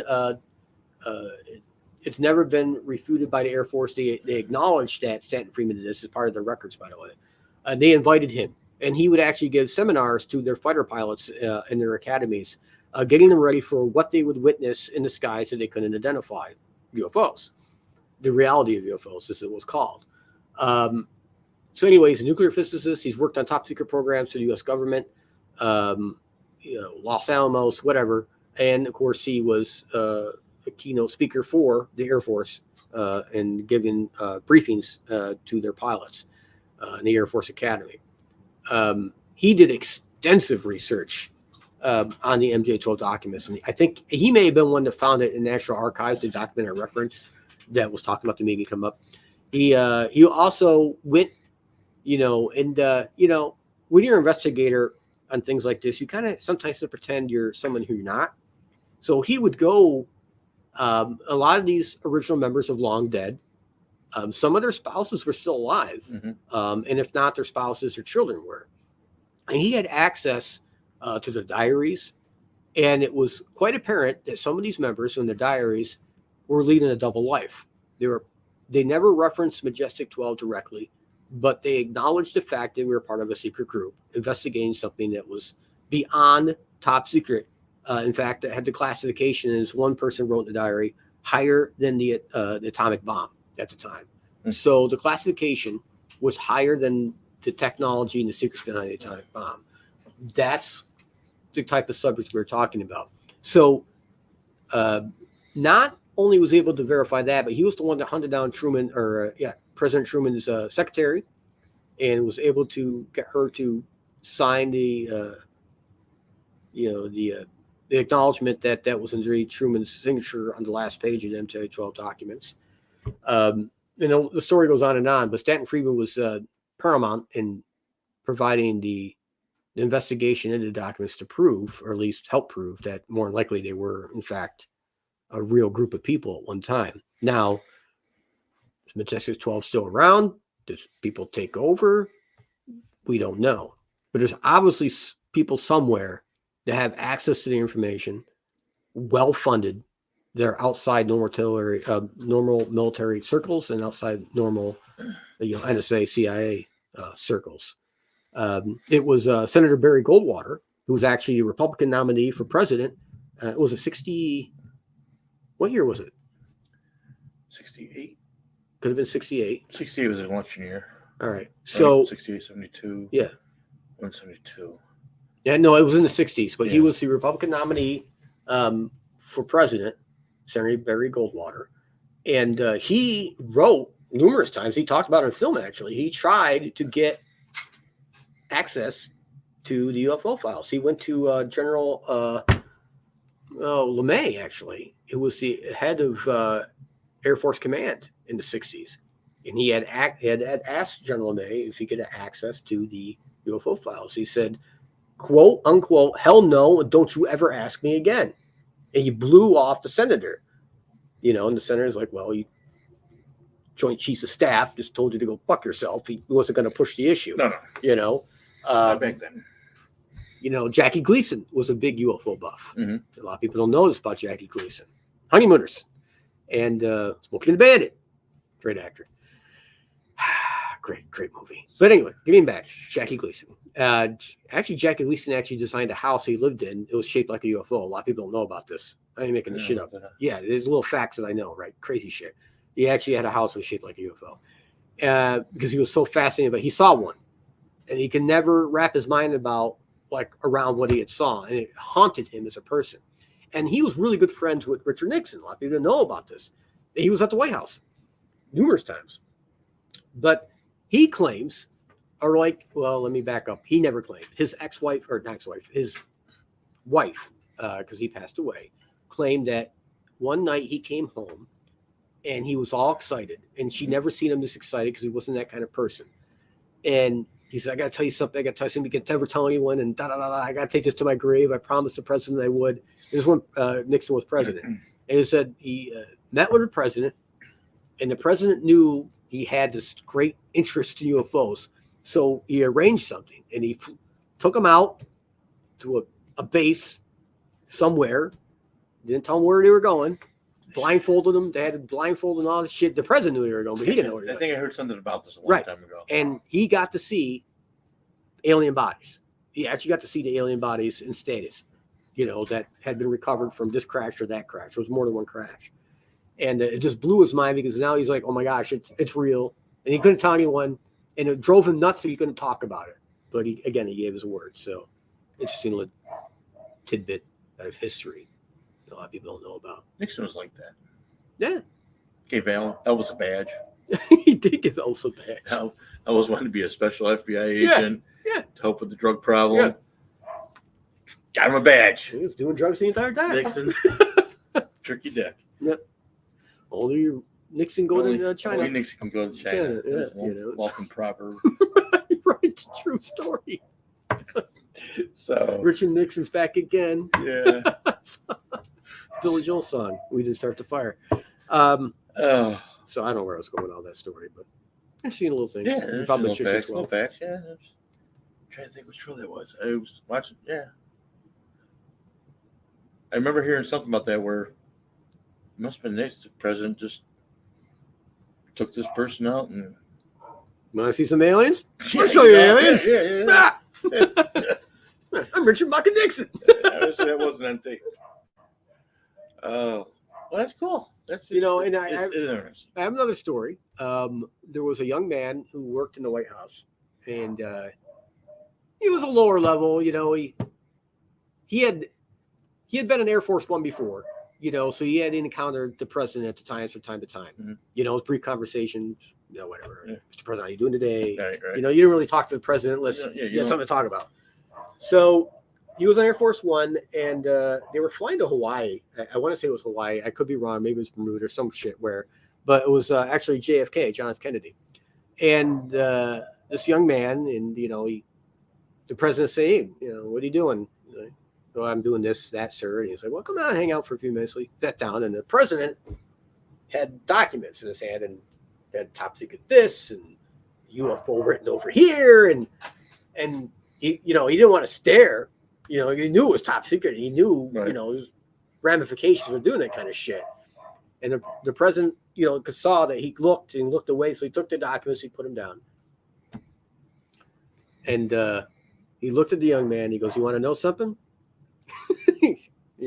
Sure, Mr. President. And he goes, just so you know, they're real. I'm going to leave it at that. And apparently, he goes, they're real. And it was in relation to what the young man, the president never said UFOs are real. He never said aliens are real. He just said they're real. Just so you know, because you can see the curiosity in the man. I get that, but they're real.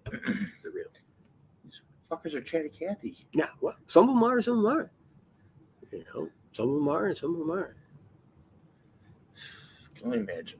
Yeah, I mean, Trump came pretty close to spilling the beans, I thought, a few times, interviewed about that shit, especially after the footage came out on Fox. Yeah, well, he was in the White House.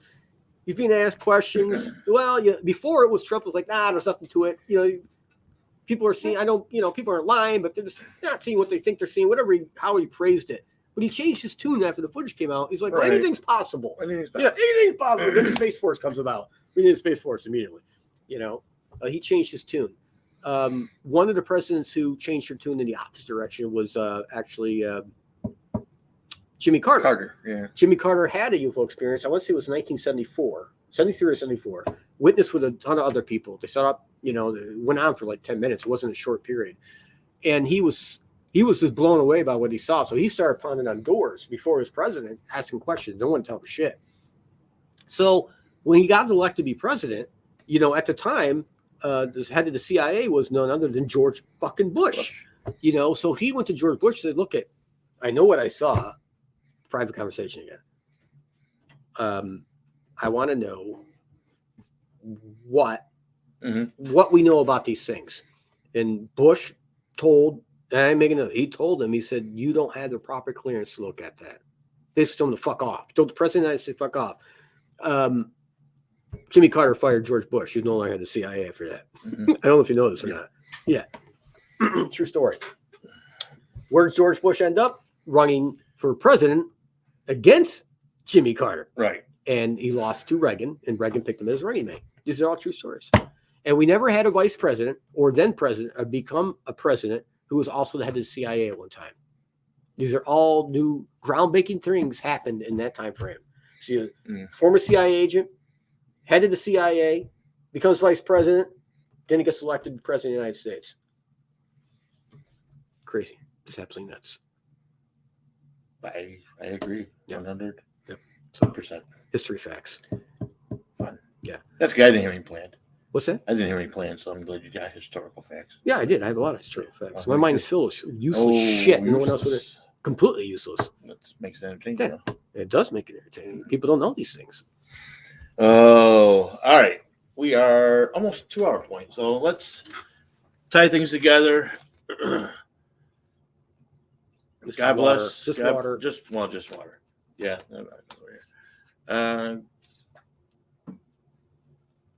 Thoughts and prayers out to Ukrainian brothers and sisters. May there be a swift end to this conflict. We are the world. Well, the swift end that works in their favor. I think Putin's idea of a swift end would be a lot different. Pushing a button, I think that's Putin's idea of swift. That's not the swift end we're talking about. At least now I'm not talking about that. He's got little person syndrome. He's got little person syndrome, like Napoleon, little guy, right? Had to invade everything, right? Napoleon really wasn't that little. No, he was. Napoleon was short. He had a fucking Not for the time. Yeah, dude, He was he was 5'4". He was 5'6". 5'4". Yes. Alexander the Great, 5'2". 5'2", Alexander the Great. You're sitting on an elephant, you look big. Yeah. That was Look, handful. little people want to conquer shit. Putin's not a big guy. He's not tall. I heard he's shorter in other ways too. So let's go shirtless. So he might be. But that plays into psychology of the guy. Think about it for a minute. You always see him out in the wild, shooting boar shit, hiding the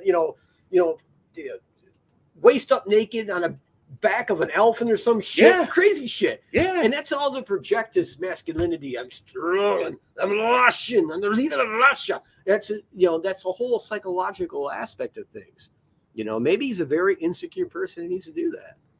I'm saying it's not. And this whole episode. Not saying anything's wrong with it, but it seems a bit. This gay. whole episode going into Ukraine could be a psychological Seems a bit bullshit, gay. man. We don't know. And maybe look Nothing wrong at with the that. interesting thing about this thing too, and I haven't seen the news bring this shit up, which is shocking, by the way. Right? News not bring something up. When he met with the president of France, it was just like a few weeks ago. Mukaran, whatever the fuck his name is, right? They were at this long table. The table had to be like 50 feet long. Did you see that? One was at each end. It was like something out of a movie. Yeah, they're just. I'm like, why the hell are they sitting so far apart? It doesn't make any sense. They just got done watching Batman, and that's how he had this dinner Right. with. That's how he had his dinner with Vicky Vale. That was a great movie. But here's the interesting thing about Putin, right? So apparently, the scuttlebutt is he doesn't let anyone within 40 feet of him, like unless they've been vaccinated and double, triple COVID checked. restrictions. He's worried He's about found CDC. He's worried about getting COVID, which indicates perhaps there's another medical issue wrong with the man. Maybe he has a heart disease, or maybe he has a heart problem, or maybe he has strokes, or maybe diabetes. There's something else going on with him that he's definitely afraid of getting COVID. or you wouldn't have these large distances between people. There's psychological shit going on there. Giant pussy. I'm just pointing this stuff out. This is stuff I noticed because I'm crazy. Just a giant pussy. Or maybe that too. I would say just giant pussy because I got tons of medical issues and I've had COVID at least once, if not 2 or 3 times. So yeah, but maybe he's one of those like people like just gets really worried and crazy and fearful. Like I'm scared of spiders, like you wouldn't fucking believe. So maybe this is like his spider shit, you know. Like if a spider went up here right now, I'd be running out of here like fucking crazy. No spiders. Snakes, no problem. Snakes, no problem. No, nothing, none of that shit. Although you know what, the big cockroaches, they're like spiders. They freak me out too. Yeah, I don't like big cockroaches. All right, so all you in Langley listening, if you just mail Jeff a UPS package full of tarantulas. No tarantula bot. Well, yeah, they're big spiders. Big spiders, dude. Yeah, that would scare the shit out of me. I would hope anything that runs up in this basement scares you. Yeah, the kids, that tarantula be pooping your Pampers. Yeah, the kids wanted a tarantula. I said, "There's no fucking way it's ever happening in this house. Get that shit right out of your mind. Never happening." Yeah, tarantulas are crazy. I mean, they're not crazy. There's most times they're docile, but the hairs on them are actually the hairs of tarantulas were originally used for itching powder. Really? Did you know that? No, I did not know that. So these things they get useless fact. They're just more of it. Yeah, I got lots. Believe me, I got lots too. And I try not to interject him when Jeff's talking because I don't want to make fun of what he's saying because I know it's not funny what he's saying sometimes. But it's funny what I say. My speech impediment doesn't help things. Like, what was the name of the couple? Bonnie and Clyde? Barney and Betty Rubble. Oh. Betty and Barney Hill. All right, Hill, Rubble. Probably all the same. They know Fred and The Interrupted Journey is the name of the book. The Interrupted Journey. Okay, see, I didn't want to interrupt. Journey. I didn't want to interrupt Jeff's journey. And now he's interrupting me. Yeah. So I didn't say it because believe me, there was a Flintstone joke in there, and let it slide. Let it slide. Like were they out walking their car when they saw him? You know, was Fred? We will do that. We will do that story sometime. Did they have Bam Bam with them? I don't know. Yeah, it's a great story. Okay. Anyways, so sorry. Where were we with this? Sorry. I don't know, but this is just what we do. Anyways, I'm good. Well, I'm not, but I'm through it tonight. How about you? You got anything? I had something. You got anything left? We got on this whole tangent. I don't know what the hell I was going to say, but that's okay. That happens. God bless Ukraine. God bless the ghost of Kyiv. Ghost of Kyiv. Ghost of Kyiv. Yeah. But yeah, get back to Putin. So anyway, maybe he has a medical problem, and he's afraid of getting COVID. Oh, story. That's right. You said tarantula. Tarantula. True story. True. So I used to work in this grocery store that starts with a W when I was a kid, and I can't name it. Wegmans? It could be then. Walgreens? Nope. Okay. Wegmans definitely could be. Did you work at Wegmans? When I was a kid. When it first opened. Okay. Yeah. So anyway, from time to time, believe it or not, you would open up a banana box if you were in the produce section. Okay, go ahead. I got a story. No, and this is a true story. No, I got you. And there'd be a dead freaking tarantula in the box. Okay. No, and making one time there was a live one, and everyone in the store went ape shit. But people were running, girls screaming. It was crazy shit. Like you would thought, that like Jack the Ripper was in there or something. I mean, it was crazy shit. I'll never forget it as long as I live. But normally you would find them dead in the banana boxes. So true story, tarantulas. So I was working for another large retail chain, begins with W, and I was back in the produce department, and we were trying to get ready for every month. They come in and do a clean inspection, things like that. Clean inspection, yeah. So back in one of the manager's desks, they've got one of those yellow crate. Right. Like a meat thing. Oh, yes. I don't know if I told you the story. No. So I'm listening, and it's cellophaned up and shit, and like, what the fuck is that? I think, we found that in one of the, I think it was bananas. So I look closer, and they've got a black widow spider that they fucking adopted. They had it cellophaned into this meat packing thing. It built a little web in there. It was crazy. I said, are you people fucking nuts? I said, put that shit in a dumpster now. I said, all I need is a state inspector coming through here and claim this. and find that you've made him Black Widow Spider the mascot of this goddamn store. Unbelievable. Oh, that's Unbelievable. awesome. There are things called banana spiders. I don't know if you knew this. No, I did not. They are yellow, and they are very long and skinny. And when they stretch out, they blend into the banana. Oh wow, shit. And that's the more common thing you find in the banana boxes, are these fucking banana spiders. But Tarantula's possible. Obviously, Black Widow, because hey, that's our new mascot for the store. Yeah, what the fuck is that?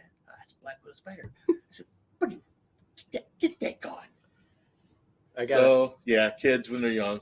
I got this great story. All right, so my young days at another particular retailer, when I was working my way up the corporate ladder, I was in charge of this bakery and this meat room at third shift.